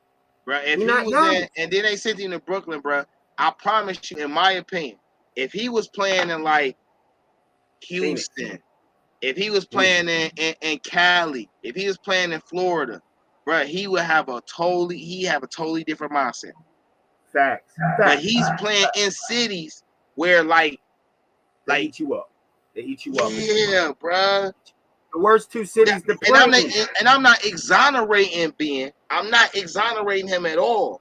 You know what I'm saying? What I'm just saying though, like context matters. I get what you got, and you're right. DeeTrynt, game changing. We that's our job. Our job is to bang, get to the gritty and the nitty gritty of the whole situation, and we just did that with Ben Simmons. He's not built for these cities that eat him up. He just needs to go ball somewhere where he could just ball and take the pressure off him. My fans only say NY fans just like Philly. You got your chat up, bro? Holy. Yeah, I see him. Holy. Yeah. So wait though. They might be worse. They might be worse. We're not talking about the Eagles. Now the Eagles are a whole different situation. But the Knicks fans and the Sixers, the Knicks fans, man, they might be one of the worst fans out there, especially when you trash. Period. All right, so wait. Because I don't want to end on those teams. That's a negative. You got time? DeeTrynt, look, I got a little bit of time. I just wanted to real quick, happy to be here with InDaStreetzSportz and GameChanga, Scully and DeeTrynt. I just want to know how you feel. I wanted to run through the league leaders real quick and just see if anybody shocks you with the stats and the leagues and where we at. You like that? How we like that? I mentioned some of that in the beginning. Go ahead. I want to hear this. That's why we here. So I'm gonna run through a list, and if you stop me when you feel like you need to say something, okay? Bet. All right. League leader scoring. Number 1. I think we both need to stop on this. Luka Doncic. Hey, you funny as fuck for saying what I was thinking. So can I say one thing right now? I'm gonna go out and say this right now. We talking about scary. Luka Doncic is the best, hands down. Oh, this is tough. This is tough because I love. Wait, so look, wait. Listen, you know what I'm about to say. I want to compare something. Wait, I want to compare something right quick, okay? And I just want to put a caveat on my Steve Nash point guard Ben Simmons relationship, okay? Steve Nash is arguably one of the best passers ever. Ben Simmons has the ability to be arguably one of the best passers ever. And you can't influence him through that? In retrospect, Luka Doncic has Jason Kidd. So who's really the better passer? Jason Kidd? Oh, it ain't no Mr. Hold on, that's not a debate.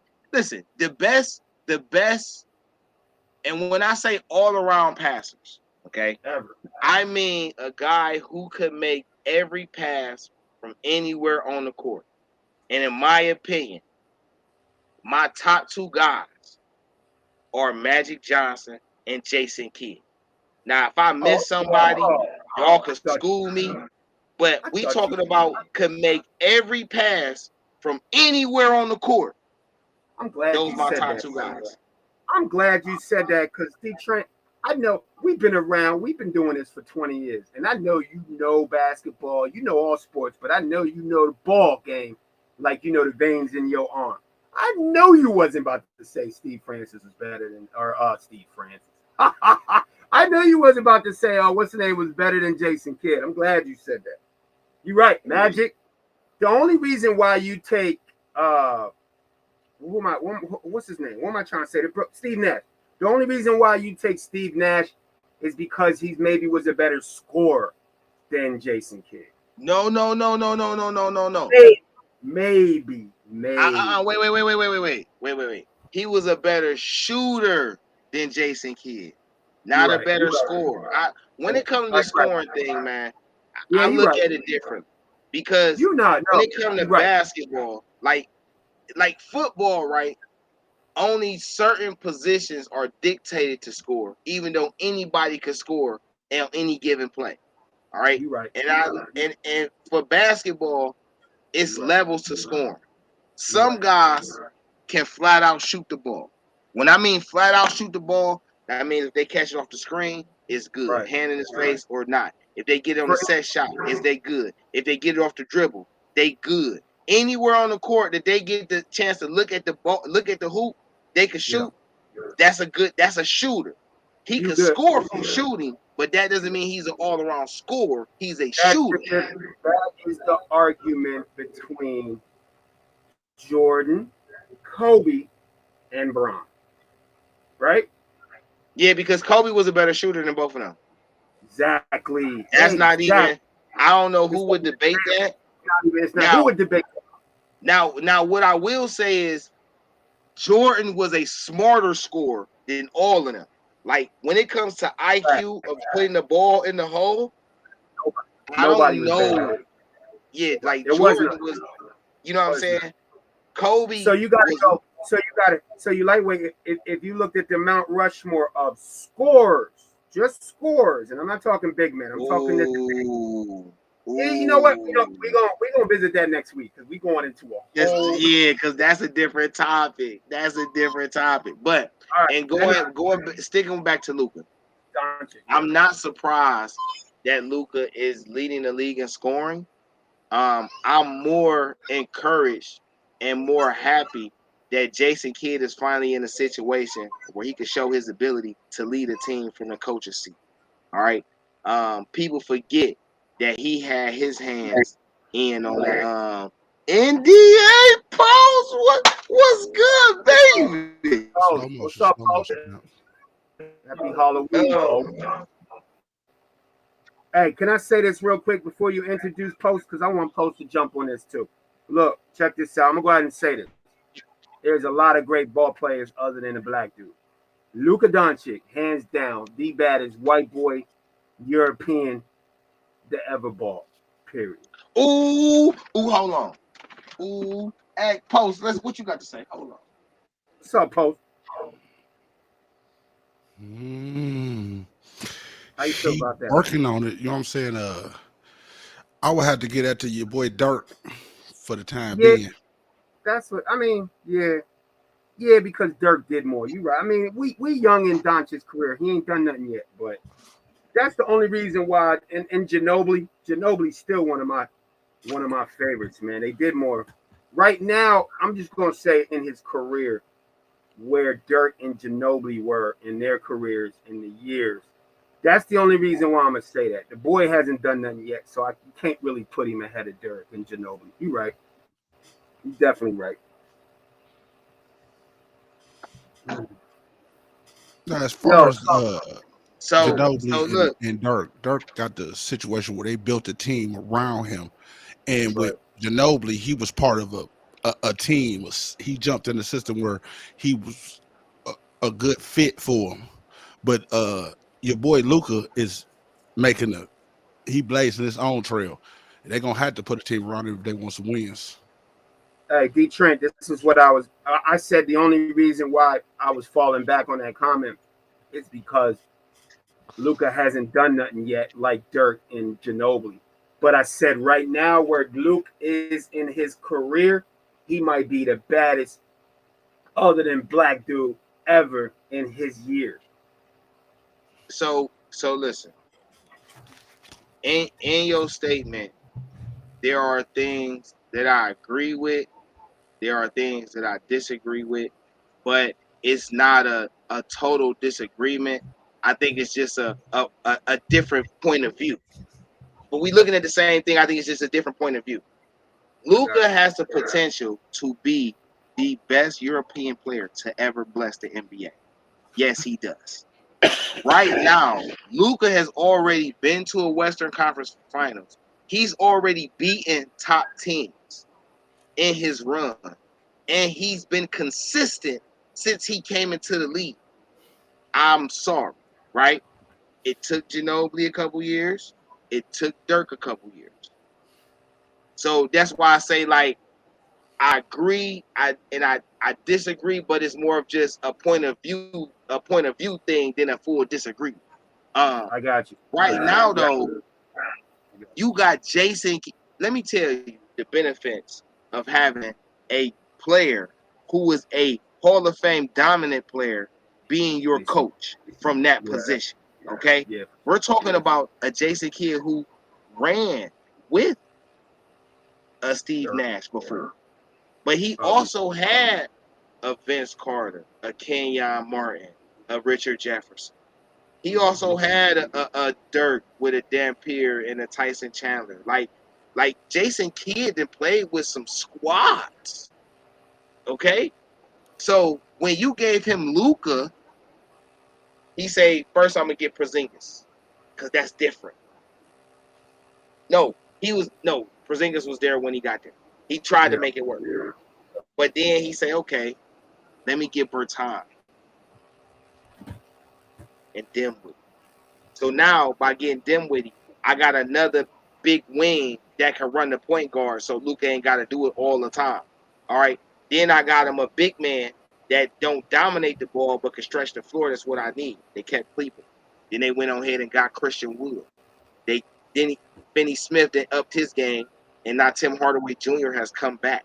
Yeah, they lost Jalen Brunson, but for what they got already, like you literally got the team built around all Luka's strengths.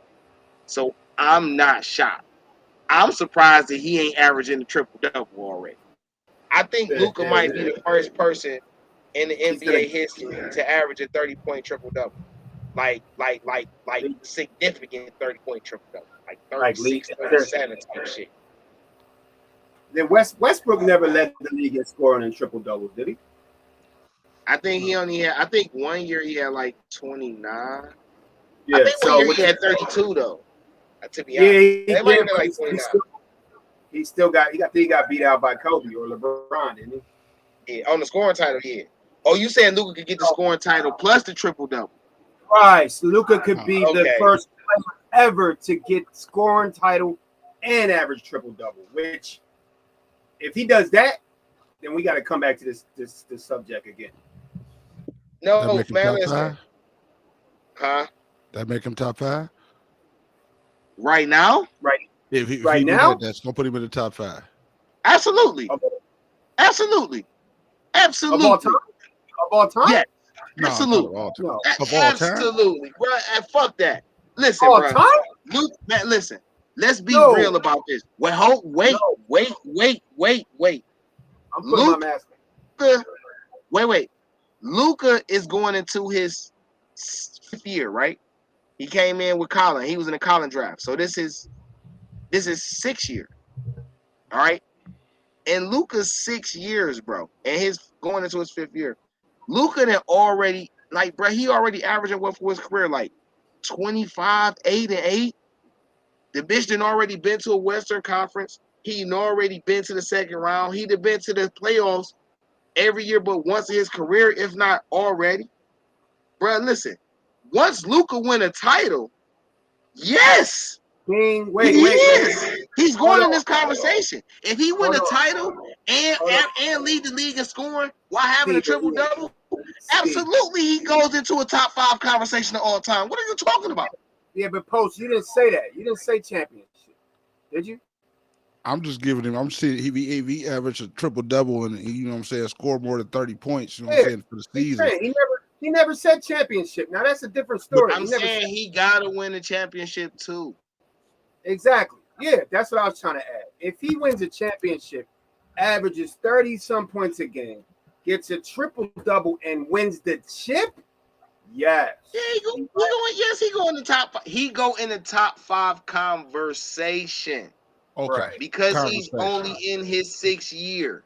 I want to keep that in perspective. Right. That's only with a ring and all that other shit. Yeah, he going to the conversation because now you're looking at this guy with potentially 9 more years of doing what he's just done. Okay, you're right. We were talking about I didn't hear the ring part, but the ring, yeah, you got to get the ring. You're right. All right, so look, I'm gonna keep going through this list. I want y'all to stop me.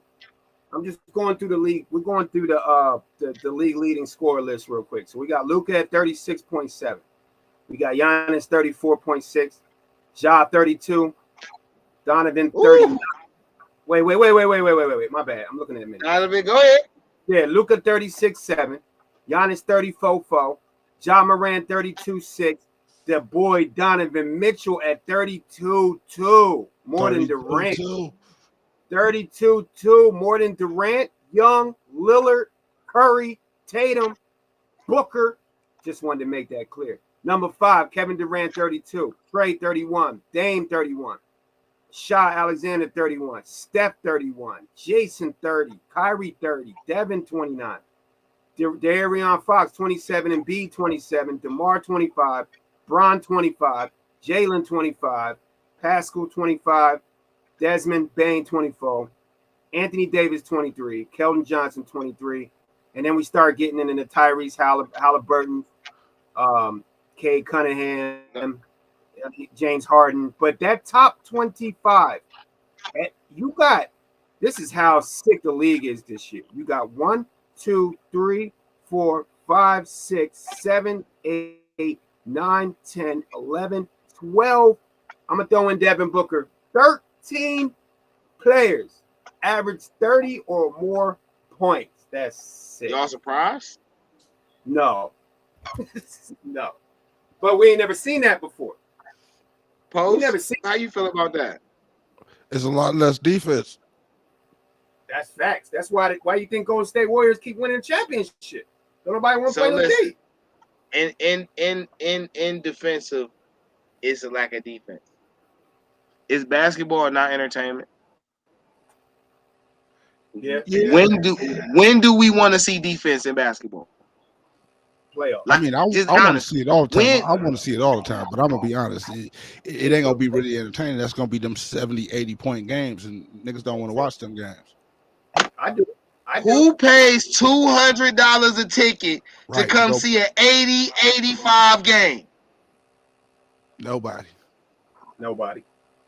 So you're right. In my defense is for the fourth quarter.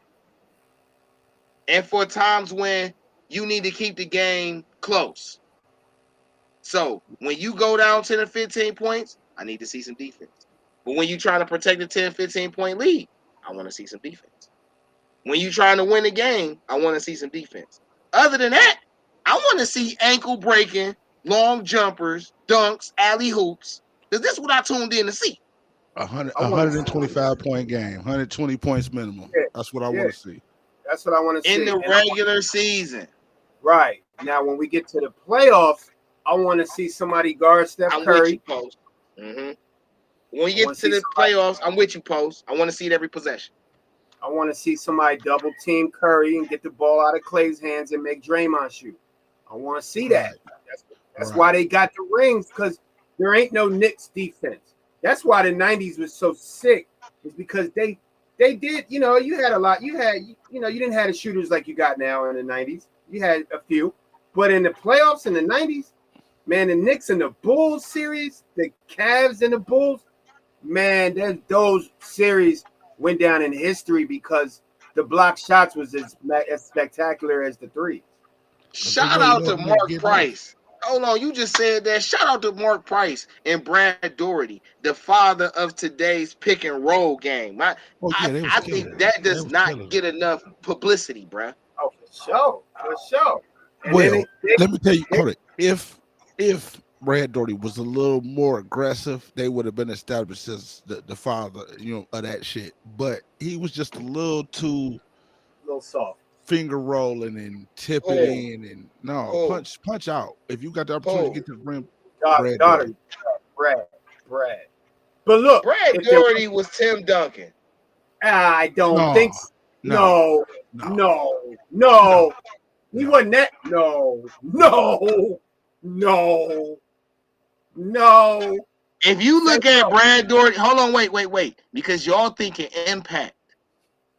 I ain't looking at career statistics. I'm looking at the game. Game and his game. Them niggas, they is mirrors. Look, Brad Doherty was a little too soft. That's the only difference. Tim Duncan was more aggressive. Right. Duncan dunked. If Doherty was just as aggressive as Duncan, bruh, what we talking about? We would have had a ring. He would have had a ring. You're right. Listen, real talk, them trips we was going, I sat and watched that, and the reasons we wasn't making it really because he was like way too soft. They was taking advantage of that because the rest of the people we had on our team, Ron Harper was that thing when he played for us. That was the downfall. Right. That's why we didn't win the ring. Ron Harper was the most the key to take it to the hole. Nobody took it to the hole harder or better than Mark Price. And if he didn't get the point, you still was gonna pay for it because if you fouled him, he was gonna jack you. Ron Harper was George's problem. Harper was the closest thing. Ron Harper was the closest thing to Michael Jordan at that level. Harper was Jordan before Jordan. Put it that way. People don't know that. Ron Harper. Then he went to the Clippers and broke his ankle, and ain't nobody hear from him until.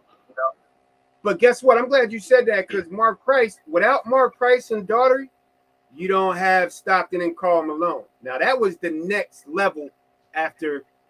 If there was no Mark Price and no Daugherty, there wouldn't have been no Stockton Malone. Now that solidified the two-man game. And you know what's so crazy, bro? Mark Price so underrated as a passer. Yes, like he could shoot the ball, but bruh, his handles and his passing, bruh, I argue that's where Steph Curry got his game from. I argue that, bruh.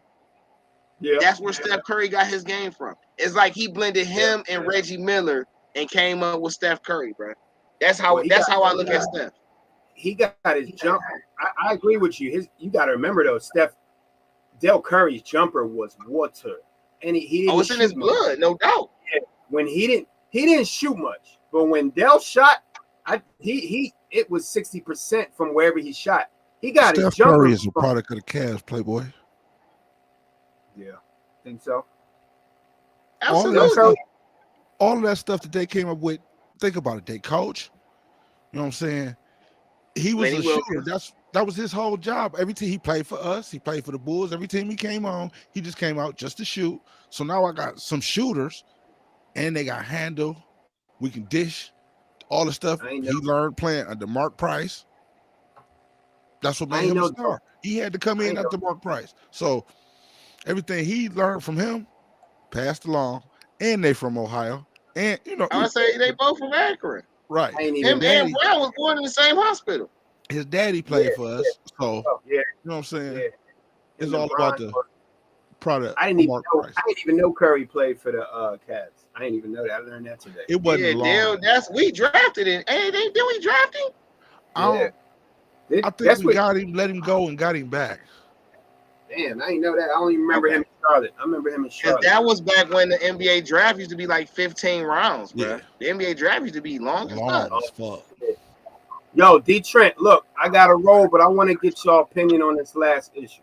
So I'm watching ESPN right now, right? And they talking about this. I know y'all, this is a long conversation. Y'all probably going to continue this after, but so the Kyrie Irving situation with the anti-Semitic comments and all this, and Kanye West with it's we at a point. Hold on.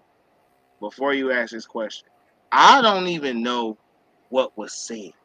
So listen, I don't follow Kyrie or Kanye on social media. All right, we're gonna keep this conversation for another page.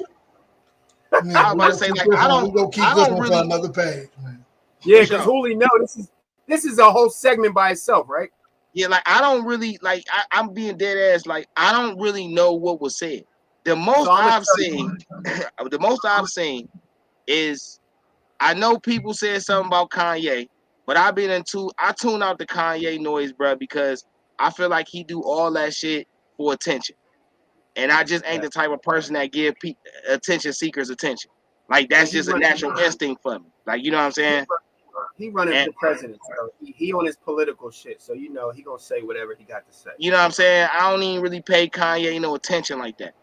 Kyrie, the only thing I seen from Kyrie was the snippet of the interview with the reporter where he walked out, and all I seen him say was he posted whatever the fuck he posted, and he was supposed to have been promoted. Now, if he had a comment specifically or a tweet or anything, I don't know. As far as I heard, it had something to do with him, and that's and Tooley's right. We got it. I don't even know if we can have that on a sports show because it's bigger than sports. Basically, he's promoting and he's big up in. If I'm wrong, I'm wrong. But from what I heard, he's big up in a book or a movie that has something to do with pro-black, mixing slavery with Hebrew and slavery, something like about that line. So he's promoting something, and he said he's not backing off of it. Kyrie said he wasn't promoting anything; he just reposted something. Well, is that the issue? The repost, or did he actually specifically say something? I didn't hear him. It's all a tweet. He didn't say nothing. It's a tweet. I just seen his rebuttal, so I was trying to figure out what the fuck was going on. All I know is it's a book or a movie out. Julio, yeah, we gonna move on. But at the end of the day, all he did was retweet or posted the Hebrew to Negroes book. You know what I'm saying? That was really it. And then people just went crazy. So I gotta actually read the book because I listen. It's definitely a must read. But like I say, man, we'll do this for a Deeper Than Bars page or something. And that's gonna be a whole other conversation. Yeah. I'm ignorant to it right now, y'all. You know what I'm saying? Like I don't know. We all are. That's why I really was. I will. Only thing I can say this right. For all that don't know, I'm from Cleveland, Ohio. Right.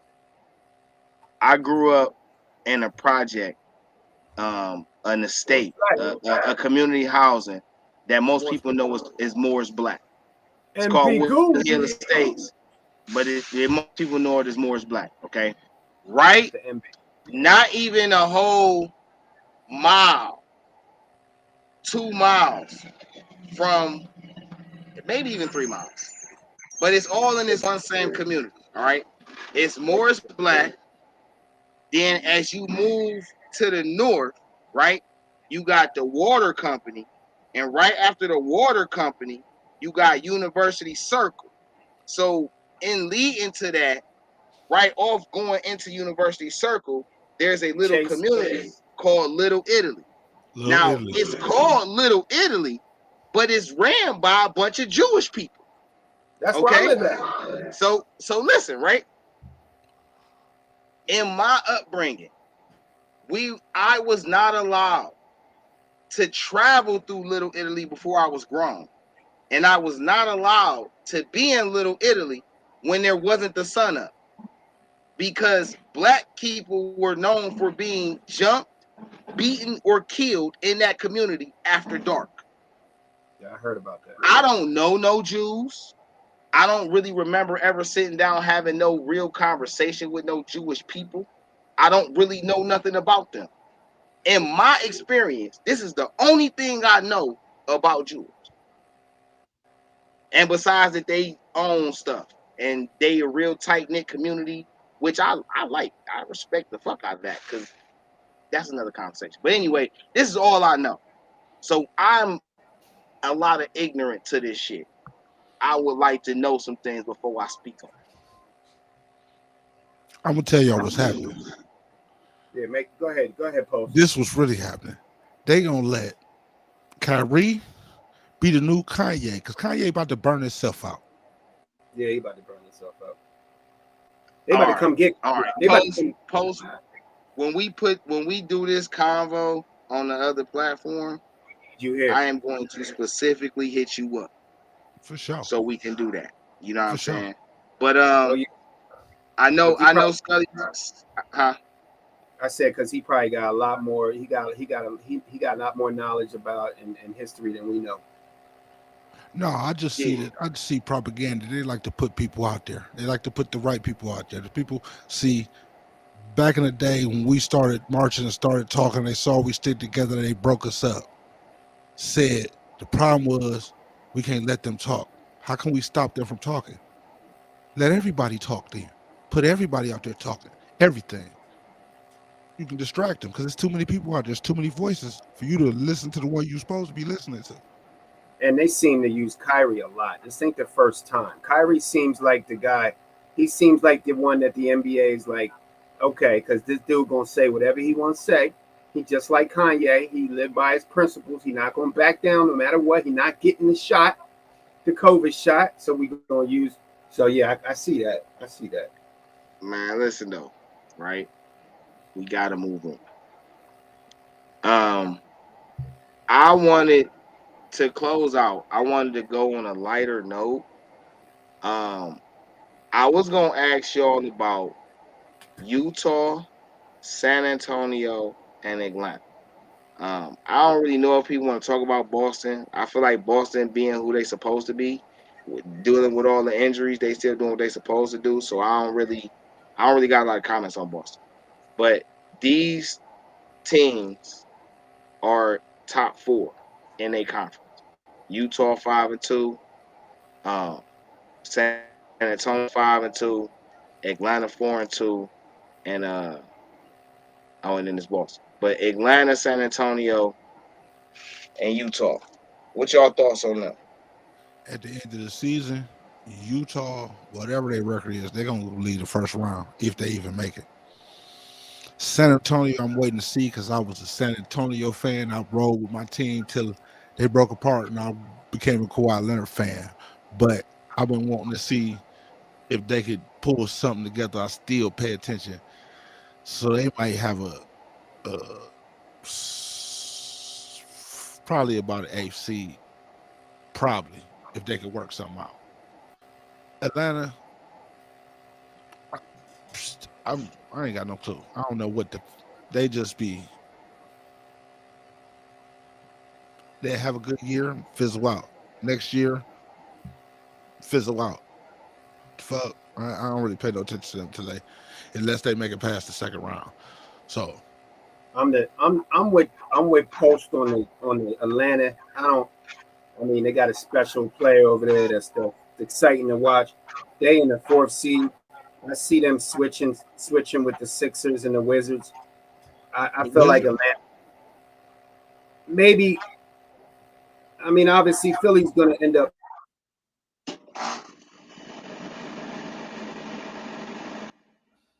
Okay, so it ain't me. Oh, you froze, bro.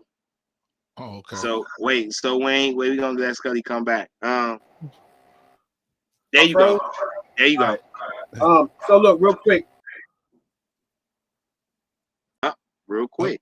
So how I don't know why people sleeping on Atlanta. You know, I don't know what the fuck. I feel like a lot of are you back, Scully? I guess. I don't know. There we go. Now I gotta put my mask back. I gotta put my mask back on. So look, Atlanta, Atlanta got talent, and if they do get a high seed, I feel like they're dangerous. But looking at the Brooklyn is the Sixers. I think they both off. Brooklyn is going to be up there. I mean, they got too much talent. The Sixers are going to be up there, so I think Atlanta is going to drop, but they could be dangerous. I'm with Post when it comes to Utah. I think they're going to fall. The Clippers and Warriors, come on now, they're going to be in the playoffs. So where are the Jazz going to be? They're going to be 7th, 8th. And watch out for the Pelicans. I like Zion. If Zion can stay healthy, I like the Pelicans, dangerous. And the Spurs, I think, is going to be up there with I think the Spurs is going to be up there with Portland and Phoenix. They something going on over there. Popovich got that youth popping over there. I think they're going to be dangerous. We got high hopes. We got high hopes. Y'all bug. Okay, let me rephrase this. In my opinion, y'all bug. Okay. About who? Who, Atlanta? I'm gonna just start with Atlanta. I ain't got to the rest of them yet. We just gonna start with Atlanta. All right. I'm gonna tell you, if for those who haven't seen the previous show, it might have been show like 73, around there, episode 73, 74, somewhere around there. Could have been 7. Whatever the case, I said Atlanta is going to be a top 2 seed in the East. Everybody looked at me like I didn't know what the fuck I was talking about. I told people Trae Young might get the score title. People looking at me like I don't know what the fuck I'm talking about. Trae Young, yeah. Listen, let me tell you something, right?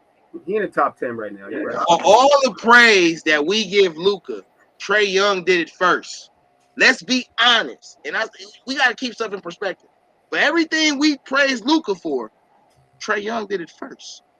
Trae Young went to the Eastern Conference first. Then Luka went. Trae Young took his team to the playoff first. Then Luka went. They got traded for each other. So therefore, their careers are always intertwined.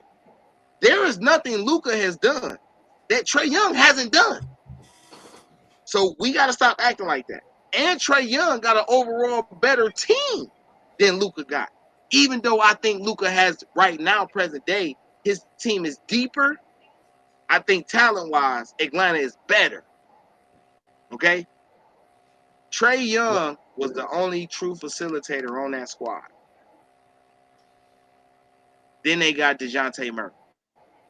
You're a Spurs fan, Post. just quickly, how good is DeJounte Murray post? I don't know why they let him go. I don't understand that at Can all. you? Would you argue that he's a franchise guard? He could be. He could be. He's not yet. He's not yet, but he can be. Do you think him and Trae Young game complement each other? Yes, it does. And on that note, I gotta make this power move, but I want to get back with you. Get at me so I can make that happen. For sure. Coach, appreciate you coming up. Coming on the show, Coach. We appreciate that. All right. Always. So my whole thing is, you got DeAndre Hunter, top 5 pick, 2-way player, 6'8", 7-foot wingspan. You got John Collins. You got Clint Capella. Then you coming off the bench with Brogdon, with younger brother Bogdanovich. You know what I'm saying? And they still with Jalen Johnson playing. They got a couple little players. They got both the Holiday brothers. Bruh. Yeah, they got Trae Young. Huh? They nice. But if they got it. Can they beat Brooklyn in a 5-game series, in a 7-game series? Bruh, they went to the Eastern Conference Finals just 2 years ago. The only reason they was off last year was really because of contract situations and injuries. Collins was hurt for the first part of the year. So was Hunter. Bogdanovich was hurt. Gallinari was hurt. That's the key to their team right there. I like Gallinari and Bogdanovich, man. Them shooters. They got the shooters around Gallinari in Boston, bro. Oh, yeah. Bogdanovich is the key. A big key to Atlanta. If he can stay healthy, because he's nice. His problem is injuries. They got a nice squad built around that boy out there. But I think Atlanta's gonna be. I think they'll be in the 5th, 6th. That's a good seed for them. You don't want them. You really don't want them in the 7th. They don't want to be in the 7th. I think that's a disappointment. I just gave 3 first-round picks up to add a piece, and I didn't lose any crucial pieces. That's no different than the Cavs trading for Donovan Mitchell. You gave up 3 players who didn't really have a role on your team to a player who's supposed to fit the one role that you really needed to get filled on your team, which was a dominant scorer. Right. Bruh, Atlanta is going to be a problem because you got 4 guys on that starting lineup that can defend at a high level. DeJounte is 6'4", 6'5", can defend. Hunter 6'8", can defend. John Collins 6'10", 6'11", can defend. We already know what Clint Capella do. So you telling me when it comes down to the X and O's and scheme of things, you're going to be able to stop DeJounte off the dribble, or Trae Young off the dribble, or Trae Young off the screen, or John Collins off the. Come on, bruh. Like I don't know. Hey, to end this note, DeeTrynt, you want me to give you my 8th seed in the East? My 8th, my 1 through 8? Yeah, go ahead. Bucks, Cavs, Celtics, Sixers, Nets, Knicks. Where am I at? Bucks, Cavs, Celtics, Knicks, Philly. No, you had Celtics. Philly.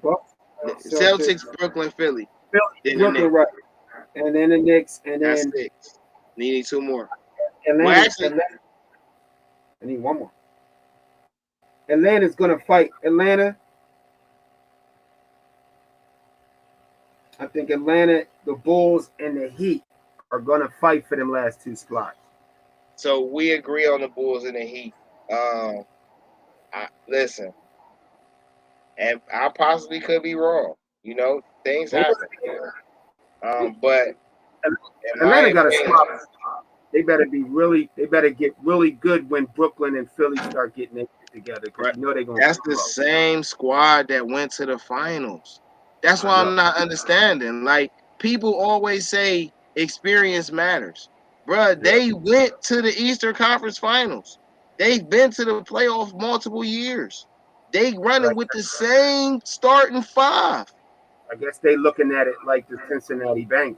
They went to the Super Bowl. You expect Cincinnati to go back this year? No. So it's kind of like the same thing, maybe. I don't know, but that don't mean they can't go back. Nah, but are you expecting Atlanta? And is Atlanta hot on the list to get back to? No. I think, in my opinion, with all the uncertainty and all the inconsistency with every other team in the Eastern Conference, Atlanta has the best chance to take advantage of that. Yeah. So that number one seed is either gonna be it's gonna be Milwaukee unless Brooklyn or Philly figure it out and get hot. I think the Celtics is either gonna be 2 or 3. Yeah. Atlanta gonna be a top 4 team, and right now the way it's looking, the Cavs gonna be one of the other top 4 teams. But I'm sorry. Who would win? Who would win it right now? Right now, who would win in a 7-game series, Atlanta or the Cleveland? Cleveland.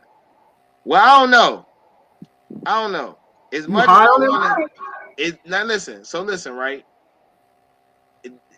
I want to say Cleveland, but in my opinion, like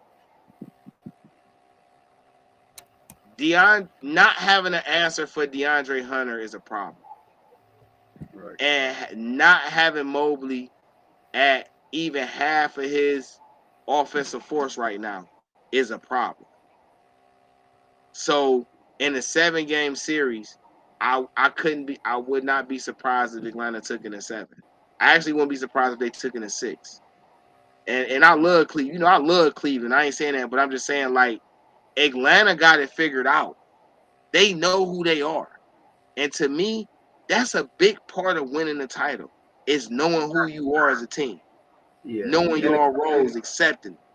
The Cavs will probably, they know who they are, and they probably will get there. But I think in that series, it's going to come down to the big dogs. Who's going to be greater, Trae Young, or who's going to be greater? That's Cavs just got to stay healthy. Cavs just got to stay healthy. Just go back and look at the record and where we was at in the standings before everybody went down.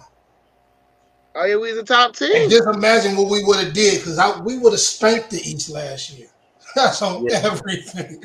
I don't care. If them boys would have stayed healthy, even though Bull was down, we coming out the East.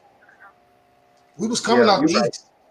I think the way Rubio was playing and stuff, he was gonna lead them out the East, man. I don't think the Cavs would have went to the finals last year, but I think they would have got to the second round and made it interesting. Last year if they'd have been fully healthy. Hey, I like your hat. Say, hey, look. Say, what's up, Uncle DeeTrynt, Uncle Hooley? Say, hey, princess. I like your hat. Say, thank you. We going for win number 2 tonight. Trying to win that chip. Hey, you got some juice? You gonna share your juice? You gonna say hi? Say hi to everybody. Say, hey, it's GameChanga, it's DeeTrynt, it's Scully, it's InDaStreetzSportz. You got something to say Happy to this? Happy Halloween.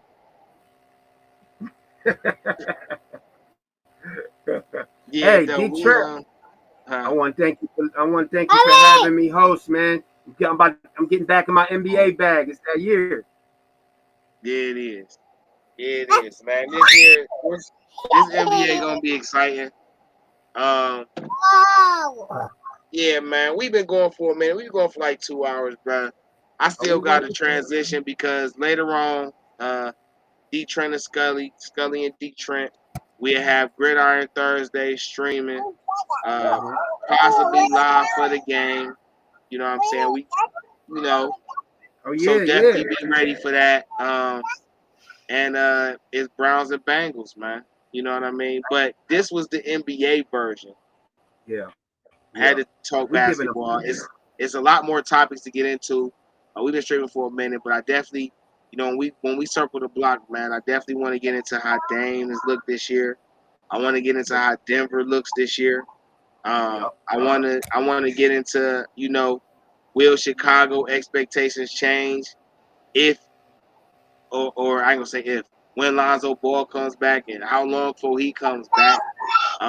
Will Milwaukee still be as dangerous when Chris Middleton arrives? Will Drew Holiday still play the two? Can Utah sustain this? I mean, they play it. Listen, Utah is full of starters, bro. Colin Sexton, a starter on somebody's team. Malik Beasley, a starter on somebody's team. Jordan Clarkson, a starter on somebody's team. Lauri Markkanen, a starter on somebody's team.